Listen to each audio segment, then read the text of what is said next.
games this morning. Across the street at Sport Manitoba with a series of all-star games. And again, congratulations to all those players and coaches that were identified and welcomed at those games earlier this afternoon. We'd like to, before we get going, and I'll introduce our MC here in a moment, Joey Slattery, just a couple of thank yous and acknowledgements before we get going. I'd like to thank the Basketball Manitoba Awards Committee, members and staff who have contributed a huge amount of time to make today possible. It's definitely a team, just like a basketball team.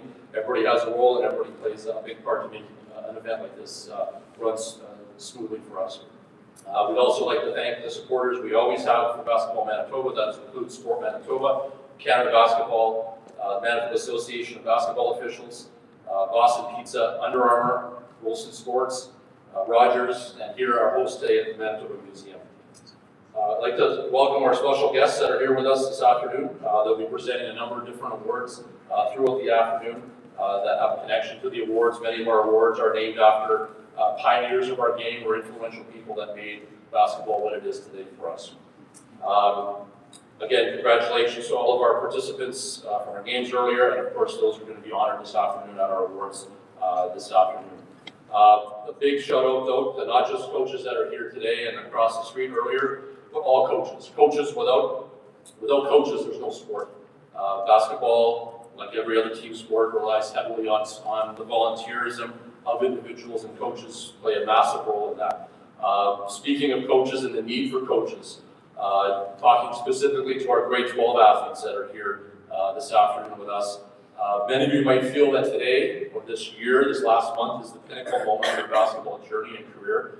And for some, to be opportunities to continue playing the game in the coming years at the next level. For some, this could be, in your mind, the end of basketball. I'm here to tell you that it's not. There are countless opportunities in our sport to get involved, to stay involved as a coach or as a referee. Our sport continues to explode in popularity, and the need for new coaches and officials at all levels is in higher demand as it's ever been. The easiest way to get involved in yourself into coaching is to reach out to your current coach and say, hey coach, maybe yes, grade 12, I'm done, I'm out of school next year, but I'm coming back. I want to help, I want to be on the bench, I want to work with the next crop of students or athletes that are coming up younger than me, or go back to your middle school, your junior high, your club coach, your community club coach. Reach out to us and say, hey, I want to coach, we will find you a spot. Our sport has jumped since the pandemic about 40% in size. We have a lot to thank with the Winnipeg Sea Bears. We have David Asper, the owner of the team, here with us this afternoon. A big part of that's coming out of the pandemic. The growth of our sport has grown that big for players, but not for coaches, referees, and facilities. So we need people to step into those kind of roles and continue on to make basketball a sport for life. Similar opportunities with being a referee. We've got Reed Kenyon, who's the president of MABO, coming up later on this afternoon to talk a bit more specifics about referee opportunities within Manitoba here. And also moms and dads. You've never missed a call in the crowd. You're 100% never missed anything from 100 feet away. Your eagle eyes have said that was not a foul, that was not a problem, that was or not. Get off the bleachers, out of the bleachers, we'll get you a whistle. And guess what? You actually paid to come to games. Instead of you paying to be at games, we will pay you to be there and take that expertise, that 100% perfect record, and get you on the floor. So yeah, get involved in our sports. Our website has more details on how to do all that. So a couple logistical things here, and I'll get Joey on to carry on for our awards this afternoon. Parking is never fun in the downtown. Welcome to the reality of downtown living. There's no such thing as free parking. If you found free parking, please tell me, because I work here all the time and I've yet to find free parking in the area. But be aware that even on a Saturday, there's restrictions, limitations, just be aware of that. The washrooms are located just outside the back when you walk through the doorway here, just to the left. All results today that are we're going to be awarding and recognizing this afternoon come from over 150 different basketball coaches from around Manitoba through a voting and input system we have. So people often ask, who makes these decisions? The basketball community does. This is a recognition of the entire season at a variety of different levels. So again, thank everybody who contributed to making these tough decisions a little bit easier for us by providing lots of insight. Our Coaches of the Year will also receive a bursary to attend this fall's Super Coaches Clinic as a guest of Basketball Manitoba. We do welcome all award winners, including players and coaches, to say a few words of thanks if they wish to. I'd also acknowledge the hard work of our planning and selection committee that helped make this event possible with us today.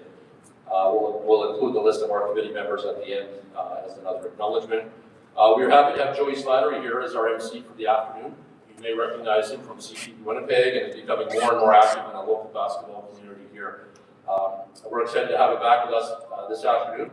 He does sideline reporting and a lot of play-by-play coverage with the Winnipeg Sea Bears. He co-hosts the Target Score Winnipeg podcast, which features news and interviews from around the CBL and the Winnipeg Sea Bears. So, without further ado, please help me welcome our MC for this afternoon, Joey Slattery.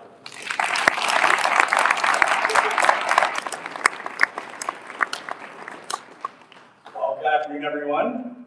I'm Joey Slattery. It's a pleasure to be here today. This is my third or my fourth time being here, so can't find anyone better. You're stuck with me for another year, but we're going to have fun here today. It's been a great season of basketball. It just seems every year the talent gets better and better, and it's great to see. We've got a rich culture of basketball in this community, and even with the Sea Bears, we see Winnipeggers on the team playing at the highest level, not only here but around the world, and it's large in part to the work that Basketball Manitoba does year in and year out. So. Before we get started, Basketball Manitoba would like to acknowledge that we live, work, and play on traditional Indigenous territories and treaty lands 1, 2, 3, and 5 across Manitoba. The traditional lands of the Anishinaabe, Cree, Oji-Cree, Dene, and Dakota, and is the birthplace of the Métis Nation. We welcome all nations to Basketball Manitoba Awards today.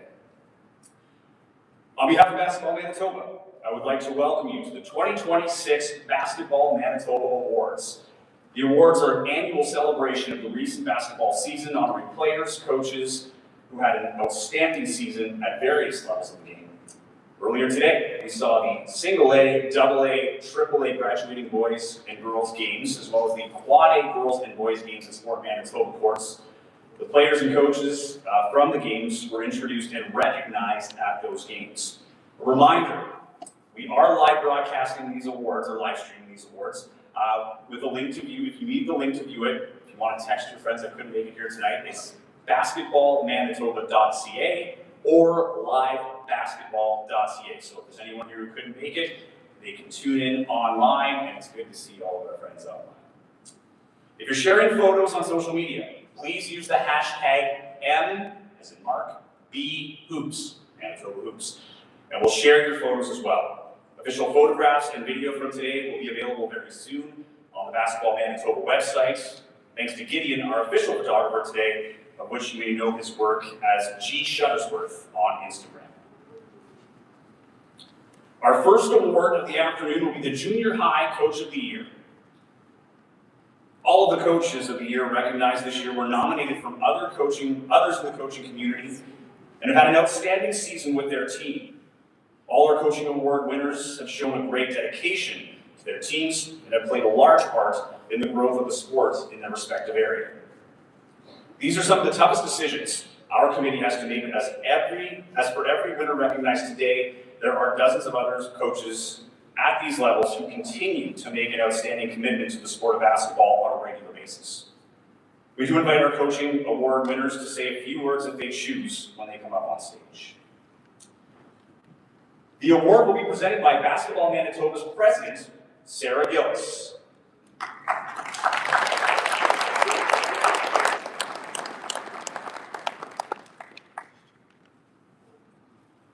Without further ado, this year's Junior High Girls Coach of the Year is Melissa Steves and Billy Paleo, Sisler High School.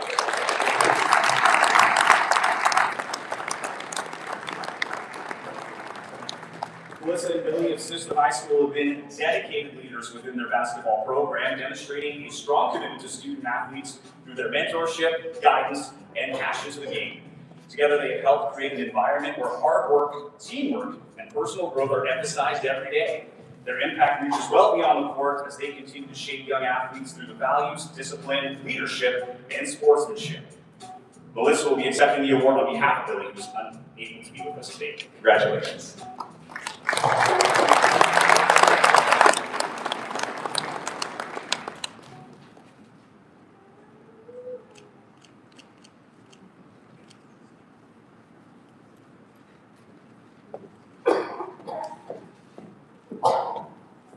I'm just going to say a very quick thank you to Michael Tan for leading the Sister Girls program, and also to the assistant coaches, Canna Moreau and Brady Laurel, who are student teachers at our school this year. We also had a really great posse of managers at our school this year, and so it was a really good group effort and a really good team this year. Thank you.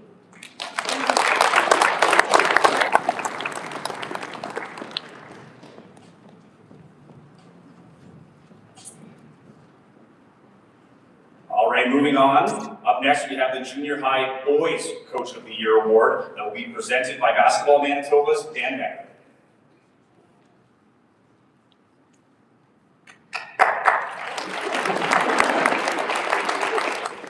We like our presenters too. This year's Junior High Boys Coach of the Year is, from Stanley Knowles School, Scott Smoke.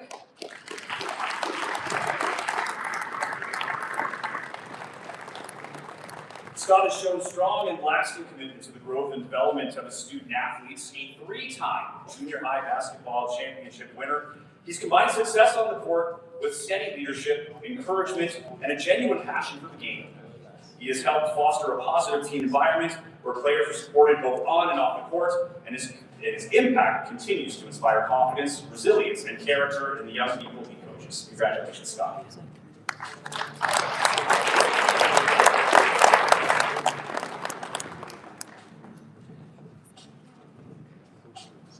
I'll just say a quick thank you to all the coaches, lots in this room, especially those at the coach club. It's a big commitment, and Stanley Knowles benefits usually at least half our team as club players. So whether it's WNBA, Peg City, or community club, thank you for the time you put in. Also, big thank you to my wife who supports, lets me out of the house. We have a 3-year-old. It's her birthday today. She's at the back. Happy birthday, Stella. And a 3-month-old who she allowed me to coach 4 days after she was born. So appreciate that. So dealing with that. Thank you.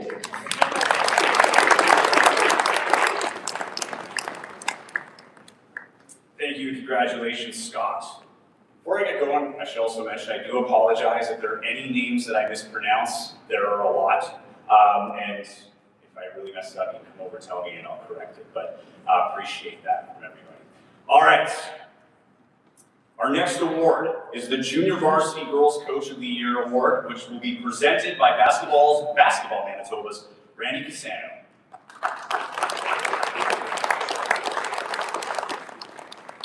This year's Junior Varsity Girls Coach of the Year is, from Vincent Massey Collegiate, Katrina Rogan.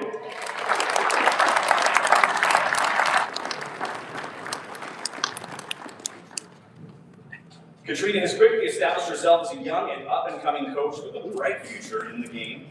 This past season, she led her team to an undefeated year, capturing both city and provincial titles. Through her leadership, guidance, and mentorship, she has built a program rooted in trust, respect, and accountability, while keep helping her players grow both on and off the court and beyond. Congratulations.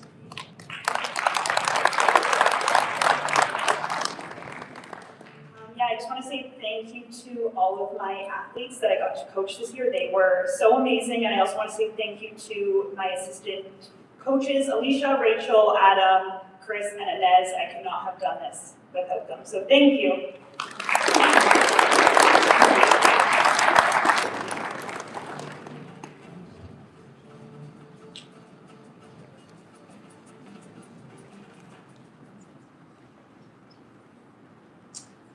All right, the Junior Varsity Boys Coach of the Year Award is next and will be presented by Basketball Manitoba's Dan Becker. Nope, sorry. Nope, we're good. All right, I'm on track here, I'm on track. This year's Junior Varsity Boys Coach of the Year is, from Pembina Trails Collegiate, Luke Klusa.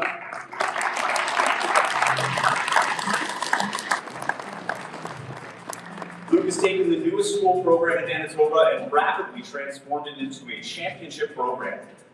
Through strong leadership, consistent direction, and a clear vision for the program, he has created a culture built on accountability, preparation, and team-first play. His commitment to coaching and player development has helped shape not only a successful team on the court, but also a positive and connected community around the program. Entering provincials as the #1 seed Coach Busa and his team have established themselves as a highly anticipated championship program. Congratulations.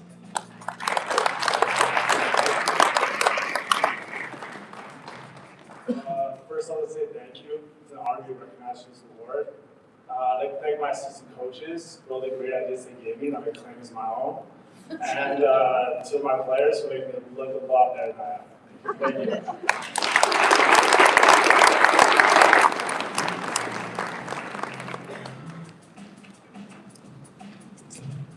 Congratulations again, Luke. It's now time to recognize players who have had an outstanding high school season here in Manitoba. We begin with the single A category, female all-Manitoba team. Please come forward when your name is called and remain at the front so we can take a group photograph here to my left.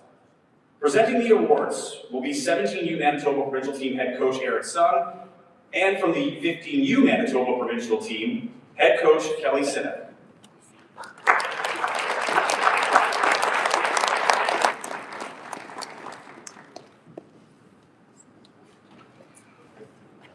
Your all-Manitoba team for the single A female division.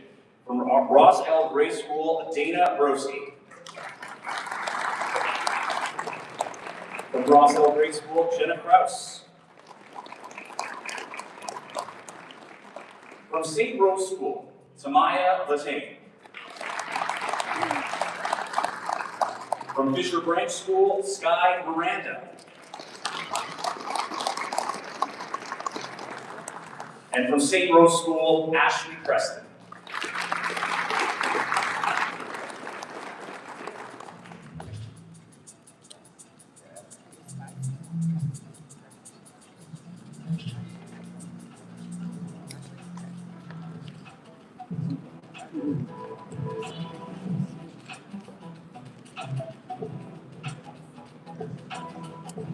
Congratulations to our single A all-Manitoba females. I'll ask both Eric and Kelly to remain on stage to present the award, the next all-Manitoba team award, the double A female all-Manitoba team. From Havelock Collegiate, Taylor Burwash.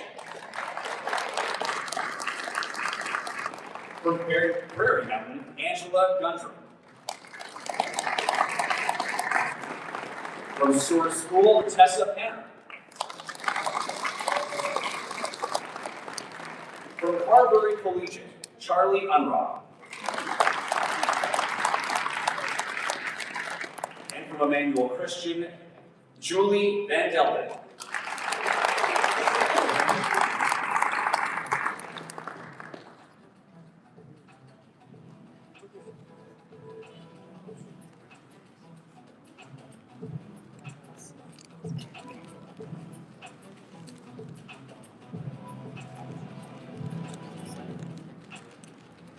Ladies and gentlemen, your double A female all-Manitoba team.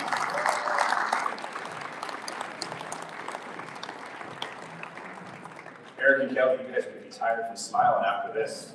Have to remain on stage for the remainder of this. It's now time for our AAA female all-Manitoba team. From Garden Valley Collegiate, Maria Bergen.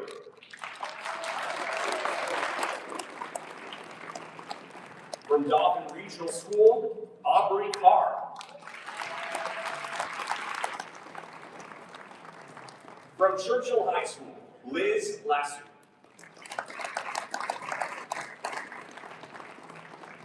From Sanford Collegiate, Ryan McKinley.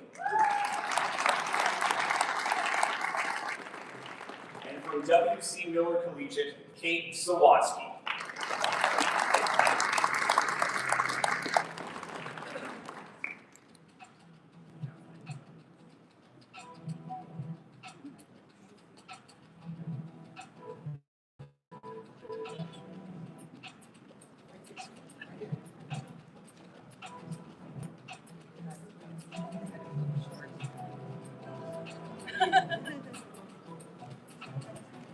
Ladies and gentlemen, your AAA female all-Manitoba team.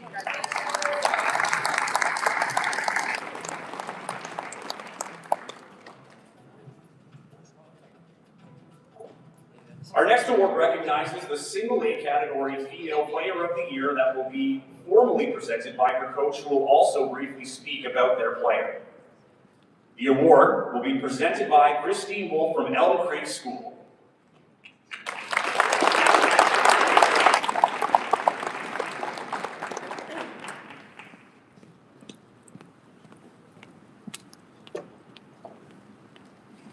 Your single A category female player of the year for 2025-26 is, from Elm Creek School, Carmen Lepp.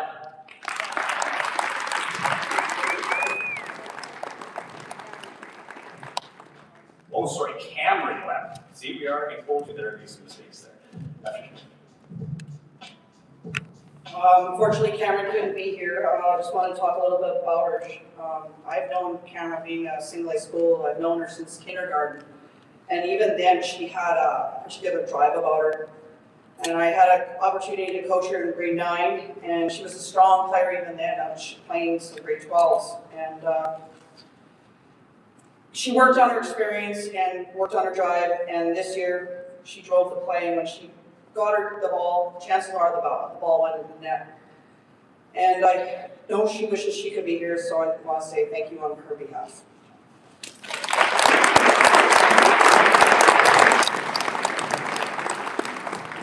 Congratulations, Cameron.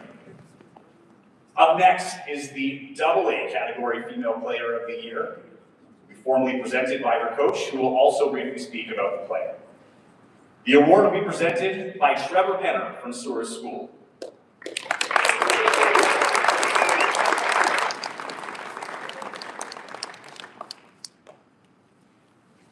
Your AA female player of the year for this season is, from Soares School, Ivy Perkin.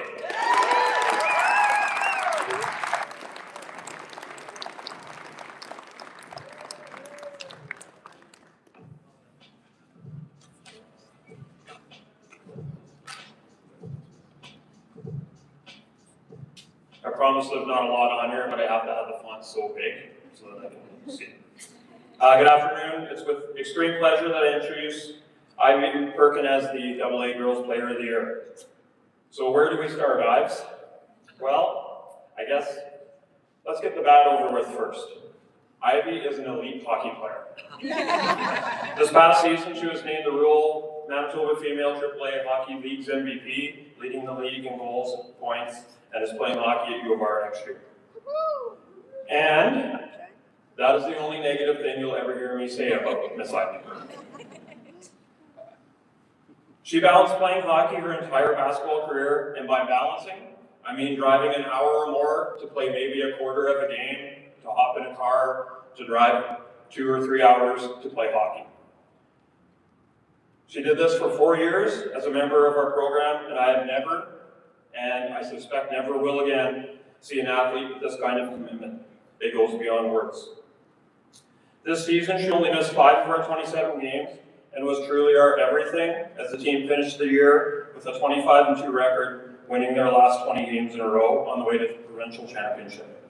If you're a numbers nerd, I have you covered there as well. She saved her best for the games when they mattered the most, where at the provincial she averaged a quadruple double through the 3 games. Her stat line, 27.6 points a game, 10.3 rebounds, 11 assists, and 14 steals. Not too shabby for a hockey player. I would have liked to have seen an extra rebound and maybe a few blocks in there, but that's the way it goes. She is easily the best two-way player that has ever come through our building, always playing against the team's best offensive player and the capability to see the floor like no one else. While her skill on the court stands out, it's her character, work ethic, and respect for others away from the game that truly sets her apart. She is a role model for every student in our building. When our younger groups are in the gym, you can hear them talking about doing things just like I do. We, and by we I mean my own family, have been incredibly blessed to have you come into our lives. The friendship and connection that you and Tess have built makes me smile year to year every single day.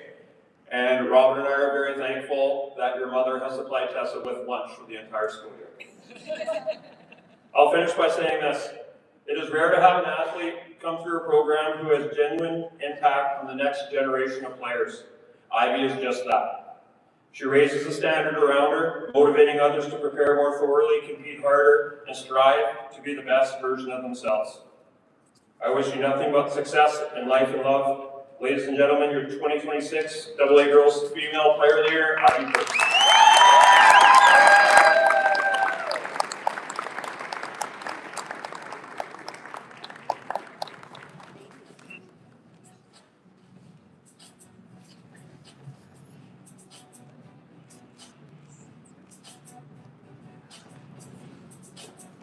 Congratulations one more time.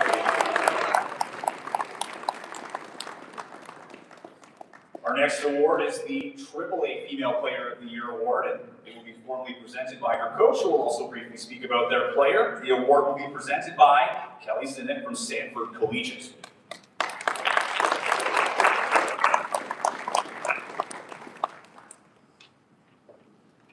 And your AAA Female Player of the Year for 2025-26 is, from Sanford Collegiate, Hallie Henner.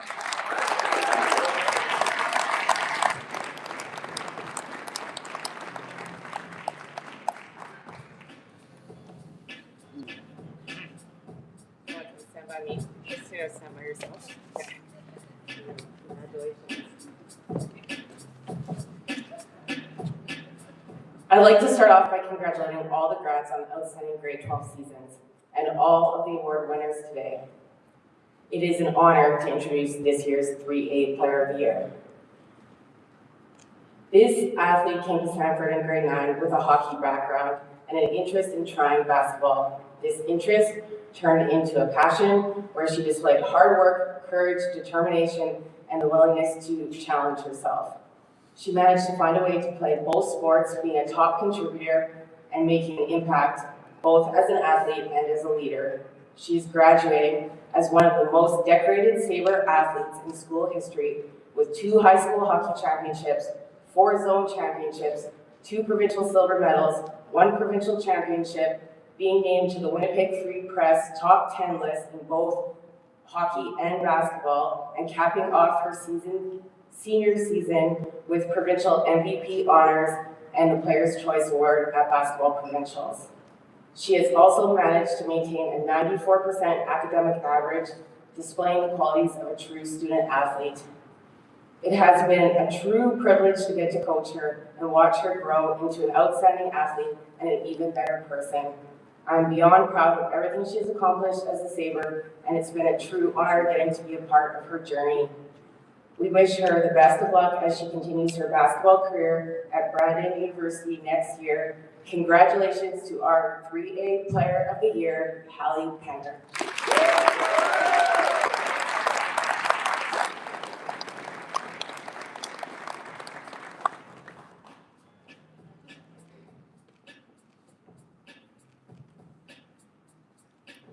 Congratulations, Hallie. Good luck next year in Brandon.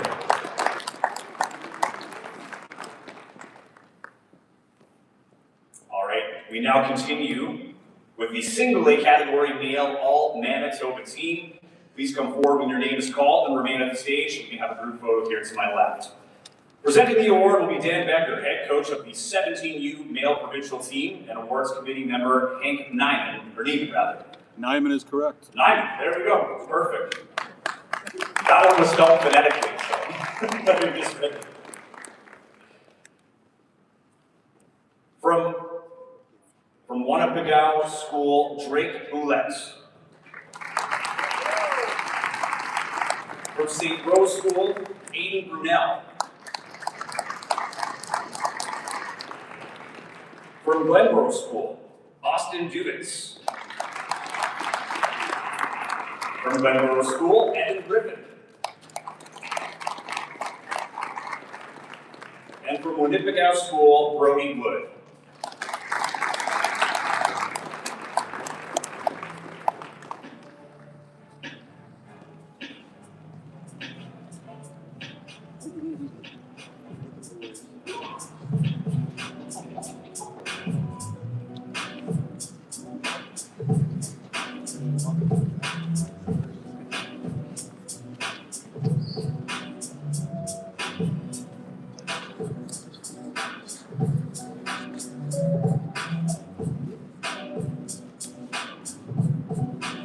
Ladies and gentlemen, your single A male all Manitoba team.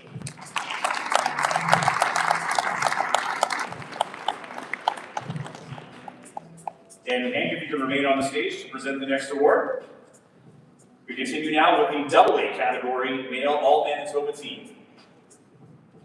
For Margaret Barber Collegiate, Lakin Chartrand. For Margaret Barber Collegiate, Mason Hanshaw.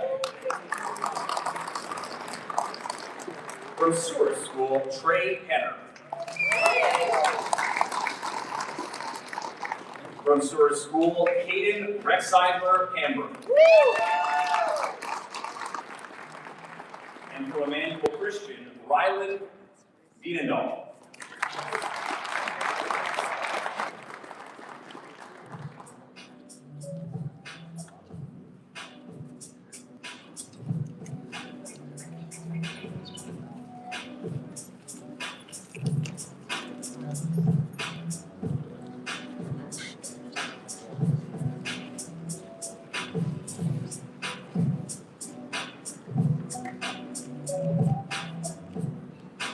Ladies and gentlemen, your double A male all Manitoba team.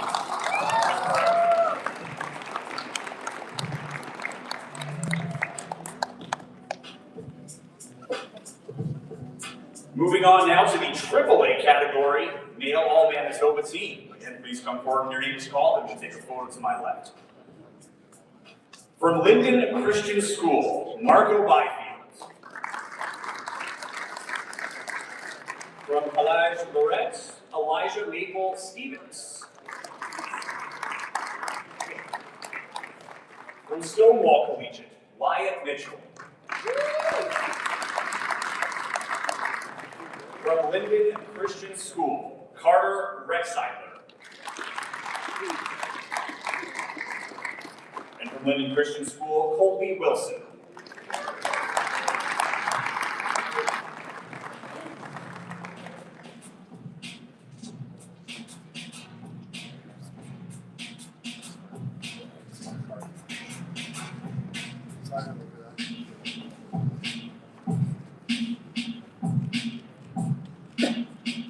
Ladies and gentlemen, your triple A male all Manitoba team.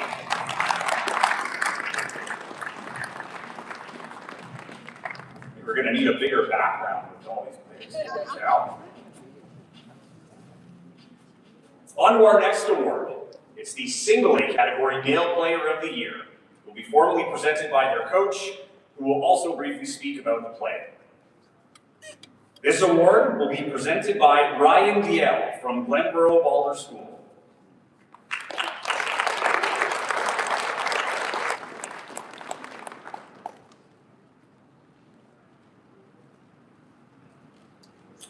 And your single A male player of the year for the 2025-26 season is, from Glenborough School, Tucker Forbes.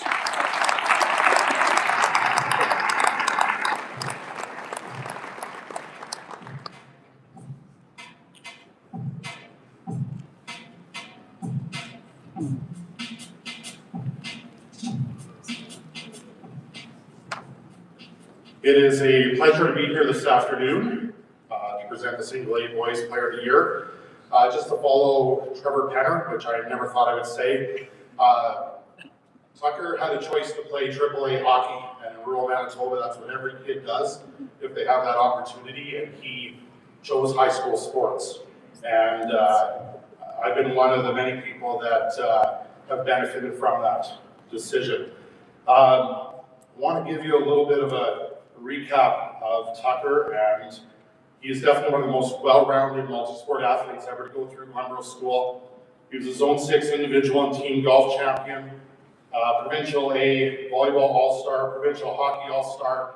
He was named the top player in the Westman High School Hockey League, Provincial basketball MVP, Provincial gold medalist in volleyball and basketball, and a bronze medal in high school hockey. That's not a bad start to a grade 12 year, Tucker.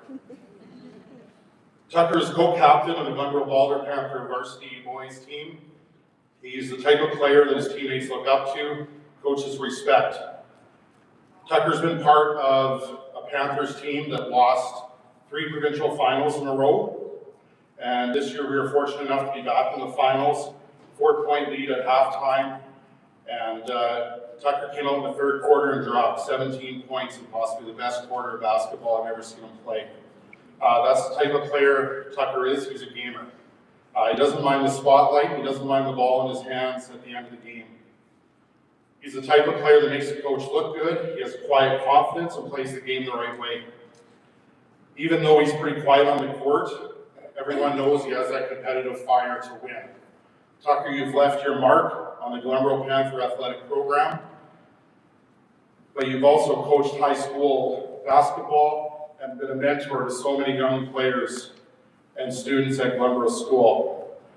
I will definitely miss coaching this young man in the future and feel very blessed to have been able to spend the last 4 years as his basketball coach. You're a great athlete and an even better person, Tucker. Ladies and gentlemen, 2026 Single A Boys Player of the Year, Tucker Forbes.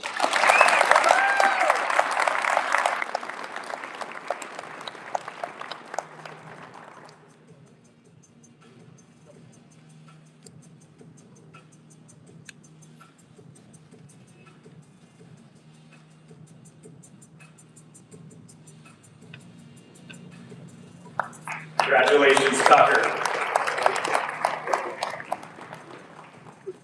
You may have already noticed too, with each award, we have a list of the past winners as well, honoring those that have won this award before. There's some names that have done a lot here for Basketball Manitoba. As we move on now to the AA Male Player of the Year award. The award will be presented by Chris Unroth from Carberry Collegiate.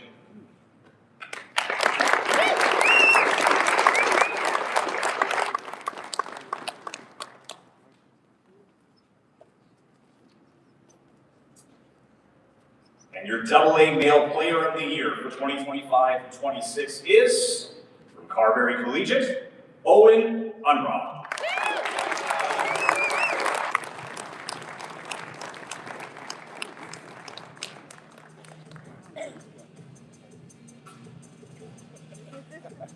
All right, Owen came to our program in grade 9 and was a leader right from the start. Kind of leading practices for whatever reason, even the grade 12s followed his lead.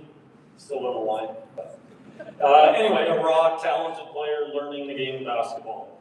The big growth came in the last year and a half, realizing that the work off the court, studying the game, and scouting type of stuff, the mental part of the game improves you as a player.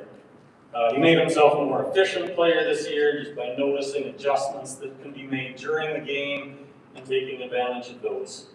Buying into the defensive end was the final piece this season by guarding the best player on the other team nightly and knowing he could impact the game equally at both ends of the floor. This year, just having consistent performances, handling the pressure, and executing when the game plan was to slow him down each night. It was honestly the most fun I had coaching going to a game because you just weren't sure what you were going to see that night from him. Good luck on your next step, and congrats on being the AA Player of the Year.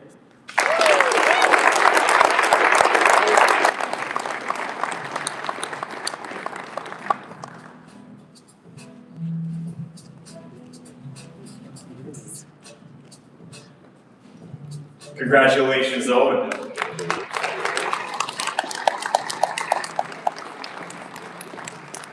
Our next award is the AAA Male Player of the Year. To present this award, I ask Will Switzer of R.D. Parker Collegiate to come to the stage.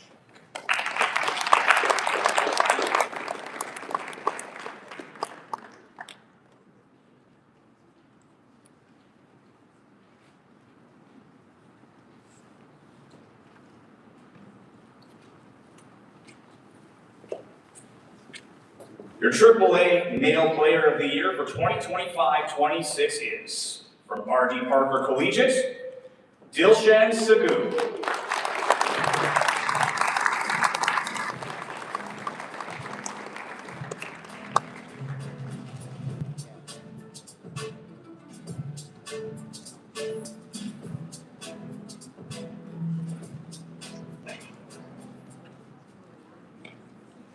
Take that.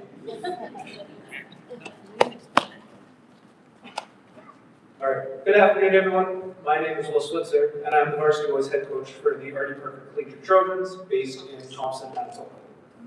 I've had the pleasure of coaching at Artie Parker since 2021, and in my time there, I've seen one theme repeated over and over again in each athlete: resilience. It's not easy to be an athlete at Thompson. This year alone, the varsity boys team was on the bus for close to 100 hours over the course of 3 months, also that we could play a sport.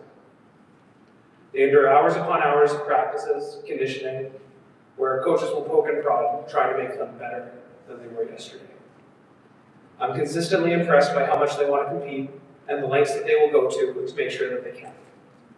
I'm saying all of this not so that we can brag or bellyache, but so that when I say that the athlete I've been asked to introduce is one of the most resilient and hardworking athletes that I've had the pleasure of coaching, you have a frame of reference for what I mean. Dilshan has been a part of the varsity boys team for the past 3 years. Starting in grade 10, I saw a drive to compete, to want more, to be better than he was yesterday. He knew that by being asked to play up, he might not get the same play time as if he would have stayed at the JV level, but he chose to play varsity anyways. He saw that he would get better by playing against and with older guys, and in the long run, it would be better for him. Over the course of the past 3 years, Dilshan has moved from the bench to starter to co-team captain this year. In that time, Dilshan looked outside of Thompson to find ways to better himself. He was a part of Team North in the 2024 Manitoba Summer Games. He played for the club team attack basketball here in Winnipeg, and would be constantly on the lookout for what camps he could find that would help him. This speaks to a level of determination and grit that is hard to come by. Throughout all of this, Dilshan would push himself to be better. He often would play the majority of the game, score over 20 points per game, defend at a high level, get other teammates going with inspired passing, and hustle to get every loose ball that he could. Dilshan wanted to understand the game on a deeper level. As this was happening, he would also push those around him to up their playing level and intensity. He refused to believe that anyone was already at their best.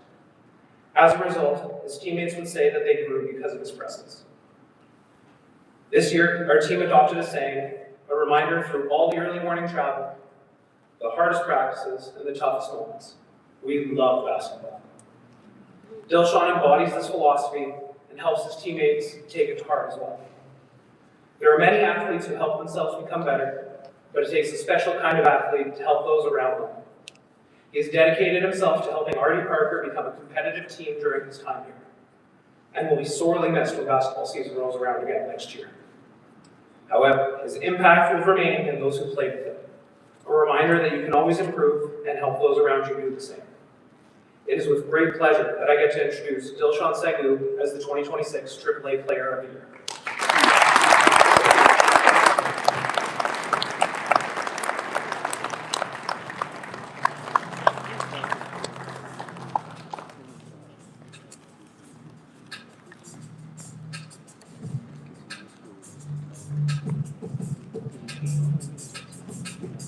Congratulations, Dilshan.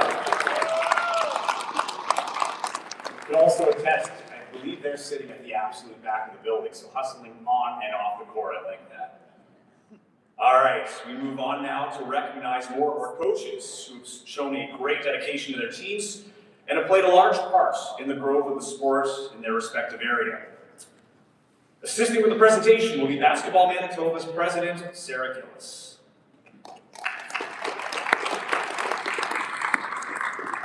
Again, we do invite our coaching award winners to come up and say a few words if they choose. This year's Single A Girls category Coach of the Year is, from Elm Creek School, Christine Wolf.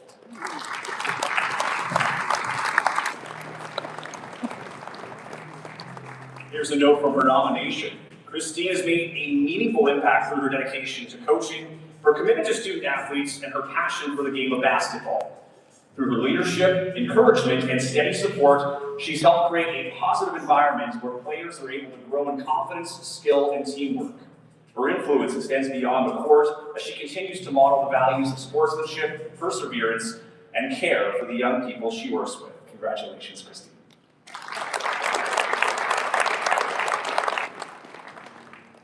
I just want to say thank you very much. This award means a lot. Coaching for me, I have to say, is its own reward when you get to participate in the lives of students. And the greatest thing is when they, through their failures and their successes, you can see them turn into productive adults in this world.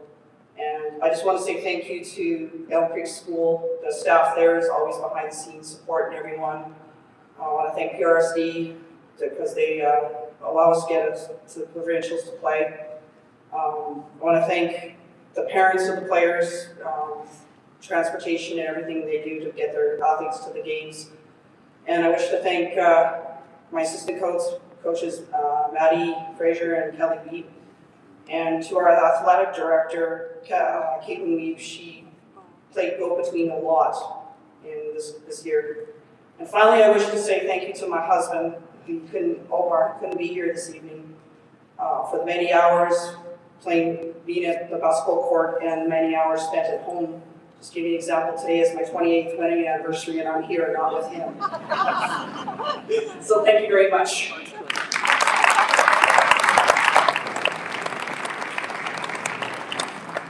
Congratulations and happy anniversary, Christine.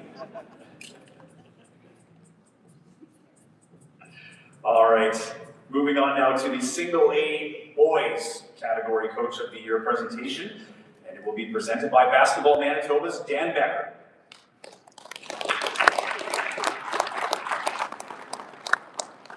This year's single A boys category Coach of the Year is from St. Rose School, Nathan Zadorans.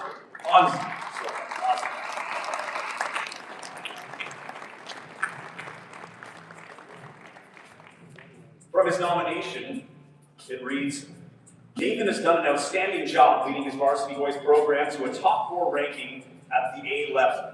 What makes this accomplishment even more impressive is that he's achieved it with a roster that includes many younger junior varsity age players, helping them compete and succeed against older, more experienced teams. Through strong coaching, leadership, and a clear belief in his athletes, he's built a team that plays with confidence, discipline, and determination. Congratulations.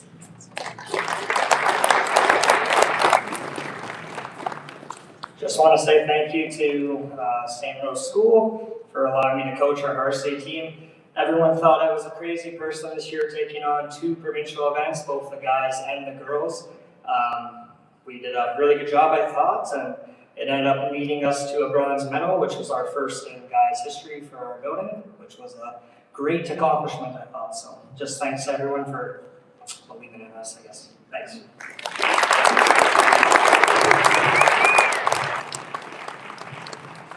Congratulations, Nathan.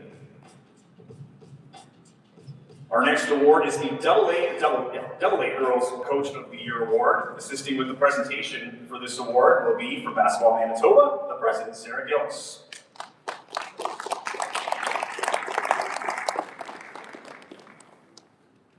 This year's Double A Girls Coach of the Year is from Emmanuel Christian School, Shauna Gortmaker.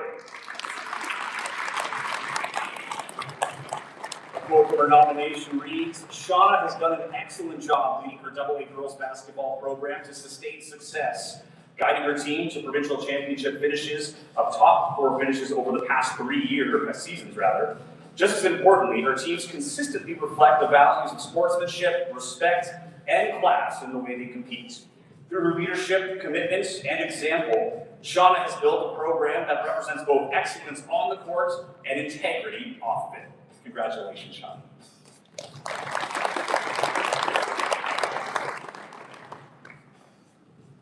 Just wanted to take this moment to say thank you so much for this award. I am deeply humbled and would like to give all glory to God. A big thanks also to my husband and to my daughters. They put up with the busyness of the basketball season. They have to be my sounding boards to listen to my thoughts about games, plays, offenses, defenses, players, provincial odds, etc. Furthermore, a big shout out to my team who has just performed so well for the last number of years. Had 3 top 4 finishes in the last 3 years. Just a dominant team this year as well. We looked forward to provincials. We looked forward to the opportunity to play the best, Service and Glenborough.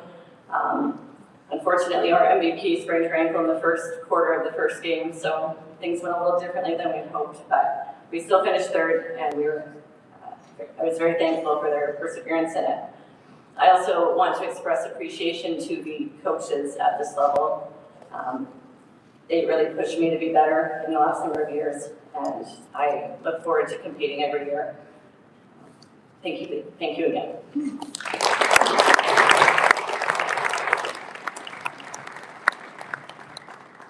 Congratulations, Sean. Now moving on to the AA Boys Coach of the Year, assisting with this presentation for Basketball Manitoba, Randy Cassano.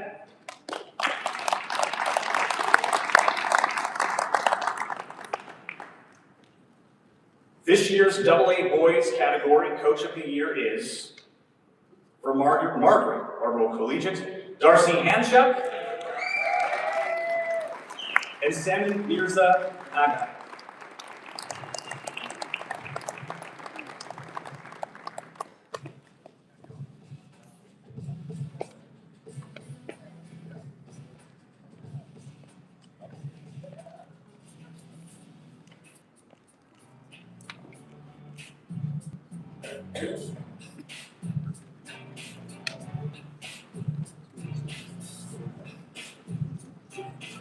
All right, first off, I'll say I don't think I'm that great of a coach. I have two people here. Well, one's not here. My assistant coach wasn't able to make it. Salmon's been with me since we had this group through junior NBA, Steve Nash, some club stuff in the paw, through all the travel. The second person is my wife. Okay, she's here today, Kuya Hancha. We are a three-pronged attack with this. We love on these boys. We build, I think, a lot of strength through our travel. We went south about 7 times this year, and our group really came together to bring our first ever provincial championship back home to the paw in Margaret Barber. So that was huge for our community.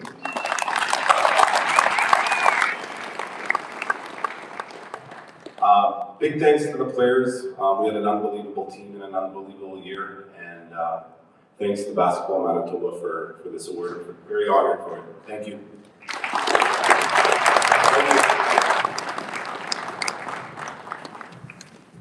Congratulations, and you can't use that line anymore. You now have an award, so you are a great coach, my friend.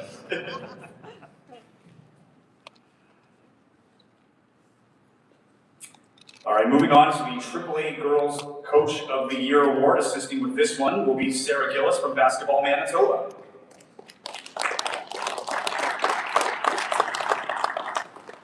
This year's AAA Girls Coach of the Year is from Sanford Collegiate, Kelly Sinnock.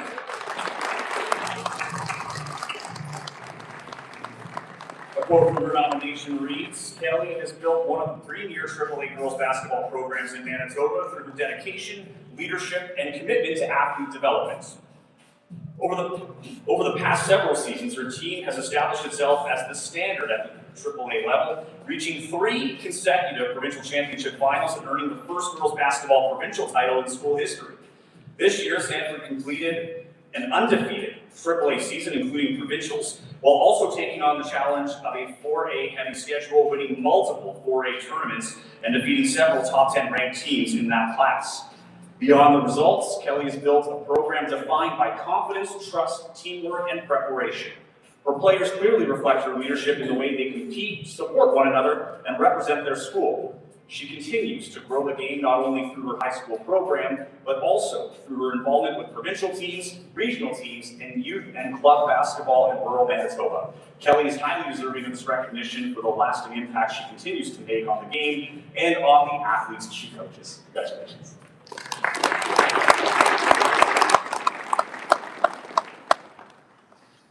Thank you. I made a couple notes so I don't forget anyone. First off, I'd like to start off by thanking my assistant coach, Neil McKinley, for all of his hard work, dedication, and lens on the game. A huge thank you to my girls for making it so fun to be in the gym every day, for all their hard work, commitment, and showing how much they care every time they step on the court. They truly have been an extremely special group. Lastly, I'd like to thank all the people that have supported me in my coaching journey. I feel very fortunate to be a part of an incredible basketball community. Thank you.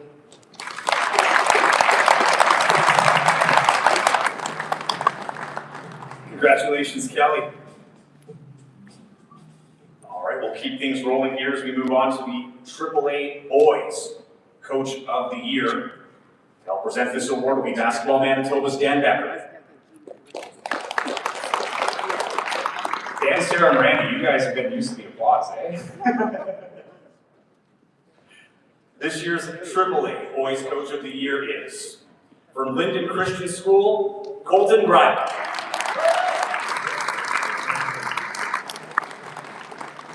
Colton's nomination reads, Colton has shown an outstanding passion, commitment, and leadership in building a strong AAA boys basketball program. Known throughout the Manitoba basketball community for the countless hours he invests in his players and in the game, he has earned tremendous respect for his work ethic, positive approach, and dedication to growth. His teams are consistently prepared, competitive, and reflective of the high standards he sets as a coach. This season, he led the Linden Christian Wings varsity boys team to a AAA provincial championship, a breakthrough achievement for a program that has been built through steady effort and long-term commitment. His influence extends beyond wins and banners as he continues to promote positivity, development, and a genuine love for basketball within his team and across the wider basketball community. Congratulations. Okay, I'll be brief. First off, I just want to say the Lord blessed us with some very talented players that made me look like I knew what I was doing out there. To my players, you don't have to worry about me yelling and screaming at you anymore. You don't have to worry about two-man passes anymore. I know that's a lot to ask there, Chloe. So, also a big thank you to my assistant coach, Nick Jansen. Could not have done it without him. He started our athletic program, and I was lucky enough to convince him a couple of years ago to come out of retirement to help me coach. Learn something from him every single day, still learn something from him. So big thank you to Nick Jansen, and thank you to my wife who held it down at home every single day, and makes our lives as coaches very easy when that happens. So thank you.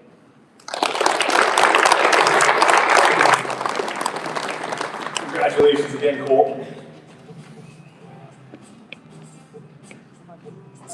We now move on to the presentation for the Quad A Girls Coach of the Year. Presenting this one will be Basketball Manitoba President Sarah Gillis.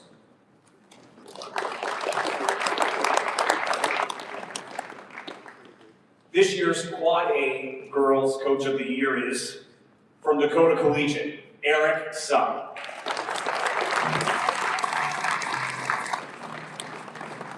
Eric's nomination reads, Eric led his Quad A girls basketball team to the provincial championship this season. Through strong leadership, preparation, and a steady commitment to his athletes, he guided his team to success against top competition throughout the year. His coaching helped create a team culture built on discipline, confidence, and teamwork, and his championship season stands as a reflection of the impact he's had on this program. Congratulations, Eric. Thank you. Very good. Very good. Thank you. Hey, this recognition doesn't go without saying thank you to my assistant coaches, Paul, Brooke, Q, Bruce, Dario Ram, and Abby Sweeney. Thank you for pouring everything into this program. A big thank you to our team. They surprise me every day. Their passion to play was always on display. Thanks, girls, for all the laughs and some stress. Big thank you to the admin team at Dakota Collegiate, specifically Jill Mathis, for always supporting our girls and giving them an opportunity to play in a platform that they deserve. Again, just a quick thank you to some mentor coaches out there, Randy Cassano, Dan Becker, Dean Favoni, John Lundgren, and Mike McCain, most specifically Spiros Kavadas. Thank you. And to my family and my wife, Michelle, my kids, Jojo, and Brian, thank you for the consistent support and allowing me to invest so much time in this team. Thank you.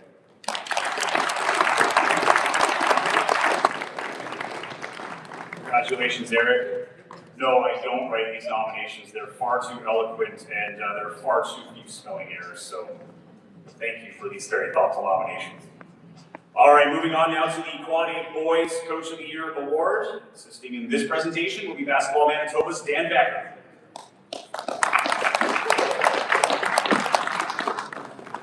This year's Quad 8 Boys Coach of the Year is, from Naples Collegiate, Scott Kirkpatrick.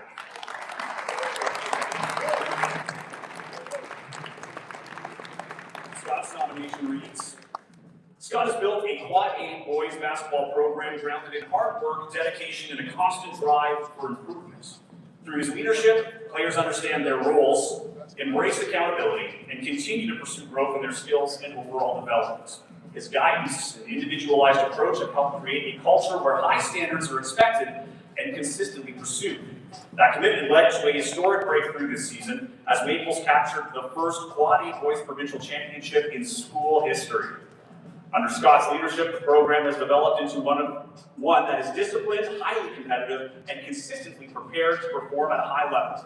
This championship season stands as a reflection of the leadership, structure, and belief he has instilled in his team. Congratulations, Scott.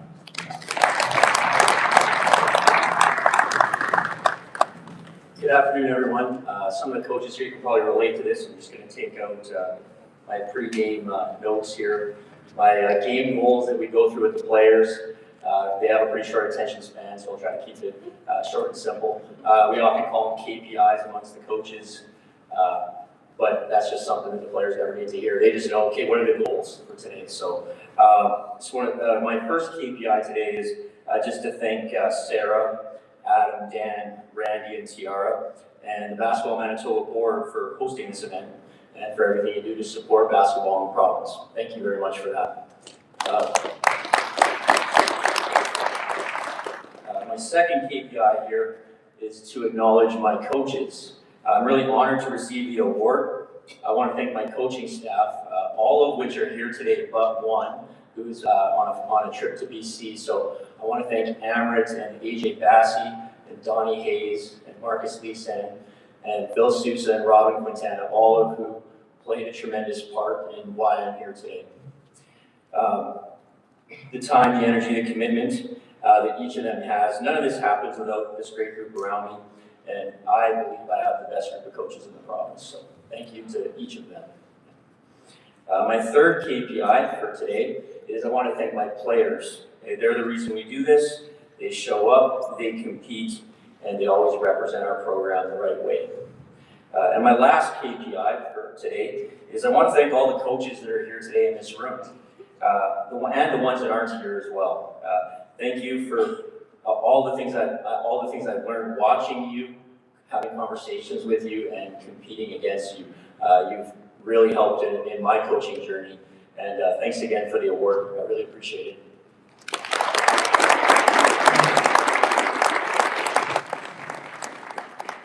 Congratulations, Scott.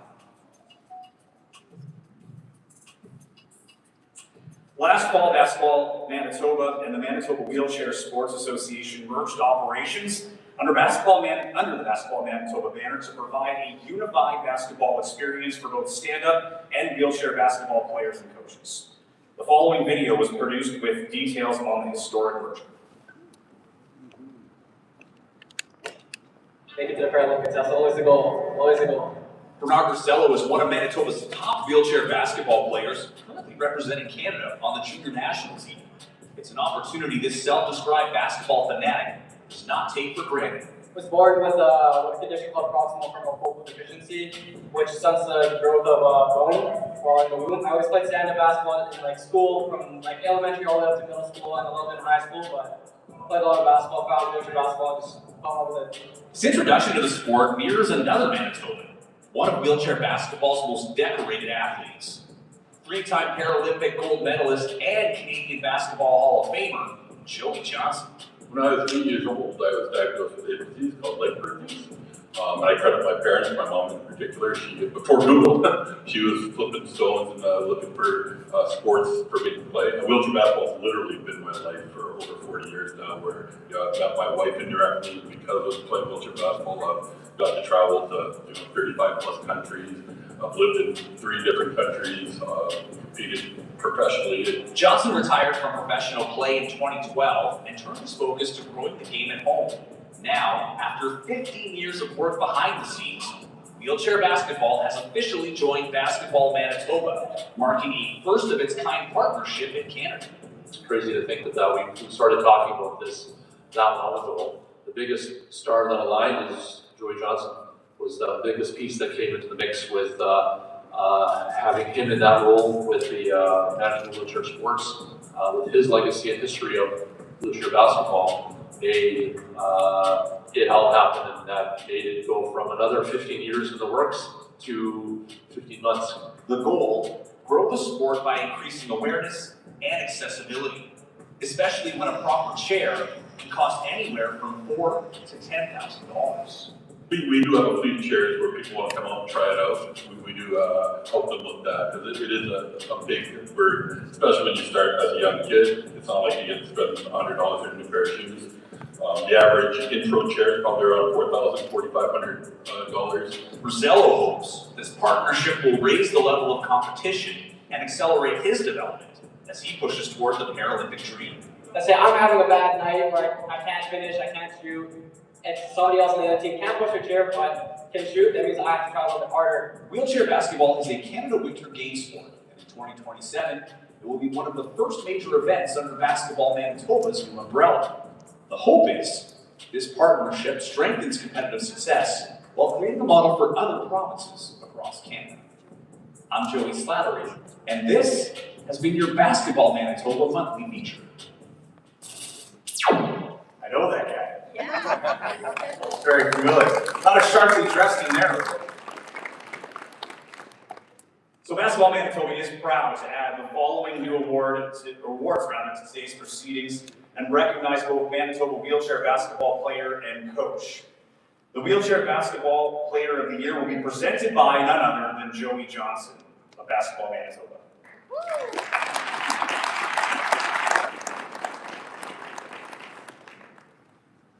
A lot of familiar faces going to be on stage here in a second. Your wheelchair basketball player of the year is Bernard Rosello.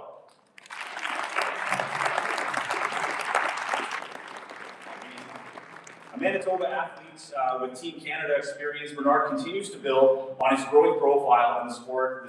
Continued to build his growing profile in the sport this past year. In 2025, he competed with Canada at the Under-23 World Championship in Brazil, where the team finished 9th in the world. Earlier in the year, he helped Canada earn a 2nd place finish at the Under-23 qualifier in Colombia, securing a place at Worlds. He also competed at the Canadian Junior Westerns in Calgary, where his team finished 2nd and later represented Manitoba at the Men's National Championships in Oshawa, finishing 6th.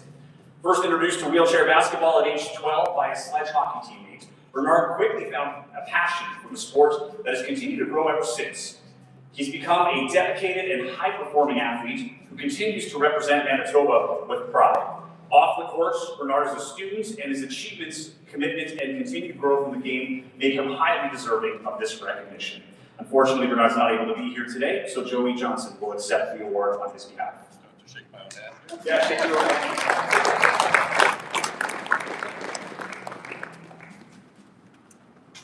Yeah, Bernard's away in Edmonton right now. He's actually competing in the Canadian Wheelchair Basketball League Championships. So I know he's very honored by receiving this award. And, I wish him success out in Edmonton. So thank you.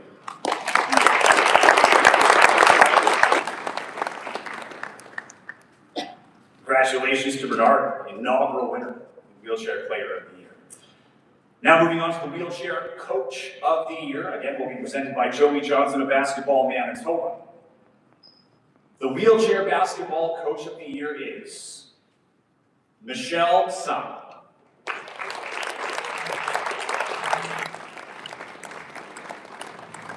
In 2025, Michelle led Canada's women's 3x3 wheelchair basketball team to a gold medal at the inaugural International Wheelchair Basketball Federation 3x3 Open World Championships in South Africa.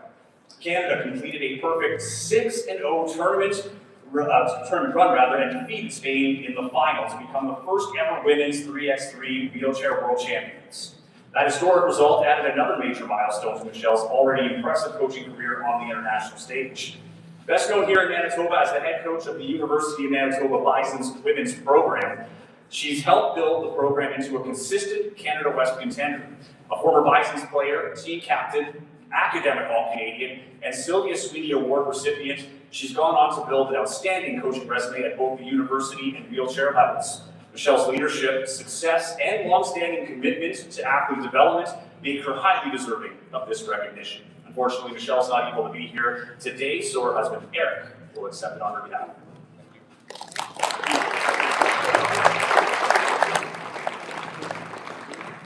How's everybody doing right now? Let's all stand up, take a little stretch here. We can sit down for a while, I guess. Don't go too far. It's not official information.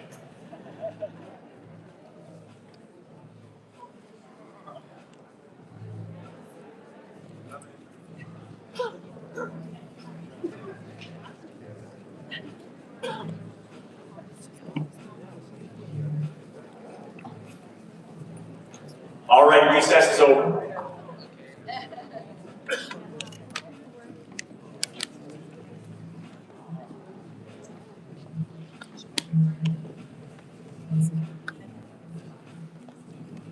Now we move on to the scholarship portion of our award ceremony today. Our next award is a $750 coaching scholarship award that was created to honor the life and memory of Herb Hank. He was a major contributor to the basketball community. Herb was passionate about coach education and himself coached a number of basketball programs, including at St. John's High School and Collège Jean-Sauvé. We sadly lost Herb in 2017, but with the creation of this award, it will help us proudly remember his spirit and the energy he gave to our sports. This newly formed award comes at the support of his family, who is here with us today and will present, and it will be presented annually to support Manitoba coaches to upgrade their knowledge and expertise in basketball, which will directly impact player and program development here in Manitoba. I would like to call forward Cease Hammock to present the coaching award on behalf of the family.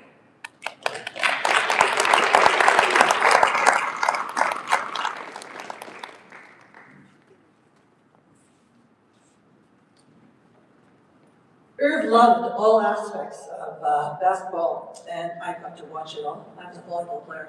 We never agreed at all. But the most important part of the basketball, all the aspects, was the coaching. He loved to take young people, male, female, and build them up to be the best they could be, not just physically, emotionally, mentally, all the tie-ins with all the going forward in life. He just loved it, and I just enjoyed watching him. And I got to see all the diagrams and all that kind of stuff. But he just, and I look out today and I see all kinds of coaches that were his players. And as Adam said at the beginning, when you finish your playing time, coaching is incredibly rewarding. And so don't underestimate what it can do for you for the rest of your life. So I'd like to thank everyone for this. And who's your recipient? Our recipients this year is from J.H. Bruns Collegiate, Binyam Zeriu.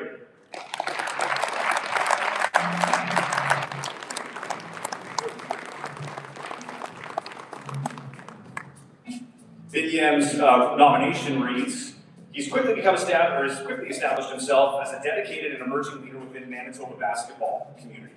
In just 3 years of coaching, he's already taken on a wide range of coaching roles, including serving as head coach of the J.H. Bruns JV boys team and coaching within both the Junior Bisons and Junior Legacy Club system. He also contributed to provincial team tryouts and high-performance development opportunities, showing a strong commitment to learning, growing, and giving back to the game. What stands out most is his passion for athlete development and his genuine investment in the young people he coaches. As a University of Manitoba education student, Binyam brings the mindset of both a teacher and a coach, helping players grow physically, mentally, and emotionally through basketball.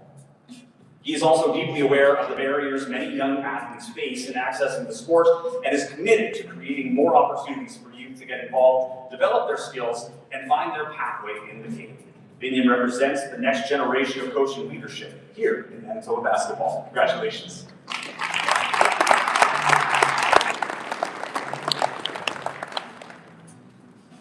I just want to start by saying, as a new coach in the basketball scene, it's an honor and a blessing to be receiving this award. I would like to say thank you to not only Jace Bruns, but also Legacy Basketball and Junior Bison for giving me the opportunity to not only coach and change and mold these young kids' lives, but also for the coaches who mentored me, and I got to pick off their brain and learn what I got to learn now. So thank you very much.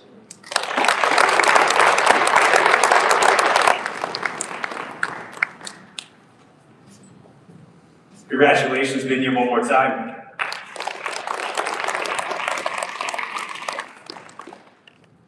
Our next award is a $1,000 coaching scholarship award that was created to honor the life of the late Jim Bullock Sr., who was a major component and contributor to the basketball community. These awards are presented annually with the support of the University of Manitoba to allow Manitoba basketball coaches to upgrade their knowledge and expertise in basketball, which will directly impact our players and program developments. Assisting with the presentation will be Basketball Manitoba's Randy Cassano.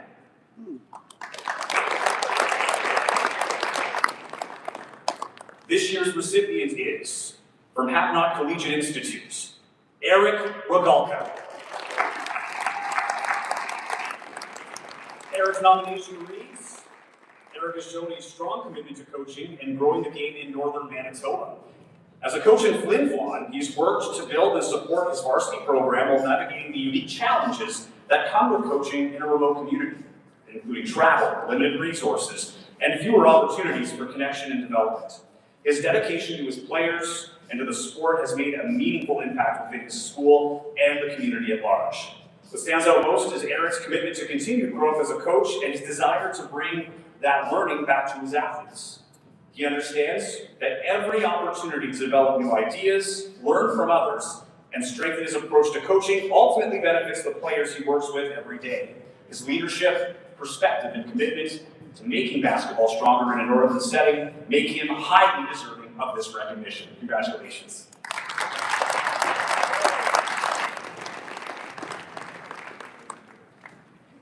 Thank you. I'd just like to start off by thanking Basketball Manitoba for this award. I'm very honored to be recognized. Also want to take a chance to thank my school administration for their support with all of our travel, getting down to tournaments. To my family and friends for their support as well. Everybody in this room, coaching demands a lot. A lot of early mornings, late nights, for us, countless weekends on the road, and they never once make us feel guilty about it. Coaching in a northern community definitely has its challenges, but it's also very rewarding. And a bursary like this goes a long way in improving our program and giving our players a chance to succeed. Whatever I'm able to take away from the clinic I attend is going to go right back into our program and to those kids. Lastly, just to the athletes that I've had the pleasure of coaching, you guys are the reason that I do this. You're the reason that I look forward to coming to the gym every day, and you make it really, really fun and easy to get that time up. So thank you again.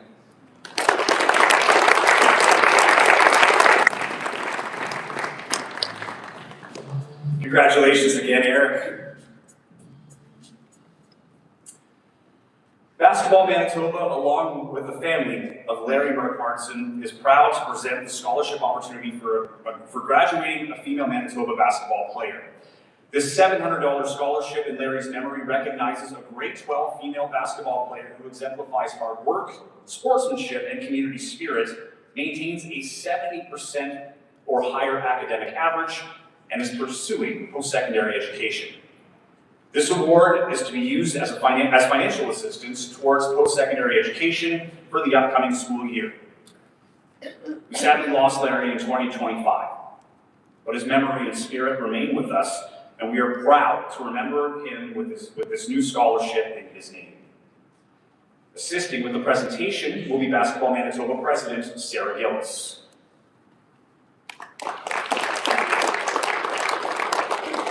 At this time, I'd like to call forward Jessica Batista to present the award on behalf of the Mark Bartson family.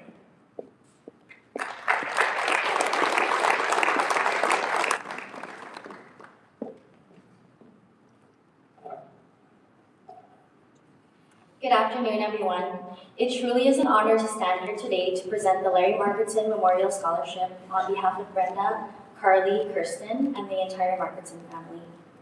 Standing here is incredibly meaningful to me because I have had the privilege of being both a student and an athlete of Mr. Marketson's, and later even volunteering and coaching alongside him for many, many years. Because of him, I went on to become a coach myself and ultimately a teacher. One thing he used to say often during our practices was, you get out of something what you put into it.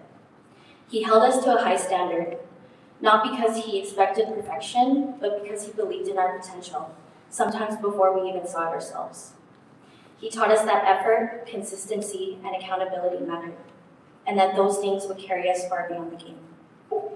His dedication earned him 3 Manitoba Coach of the Year awards, the Mike Spack Award, and the induction into the Manitoba Basketball Hall of Fame as a builder.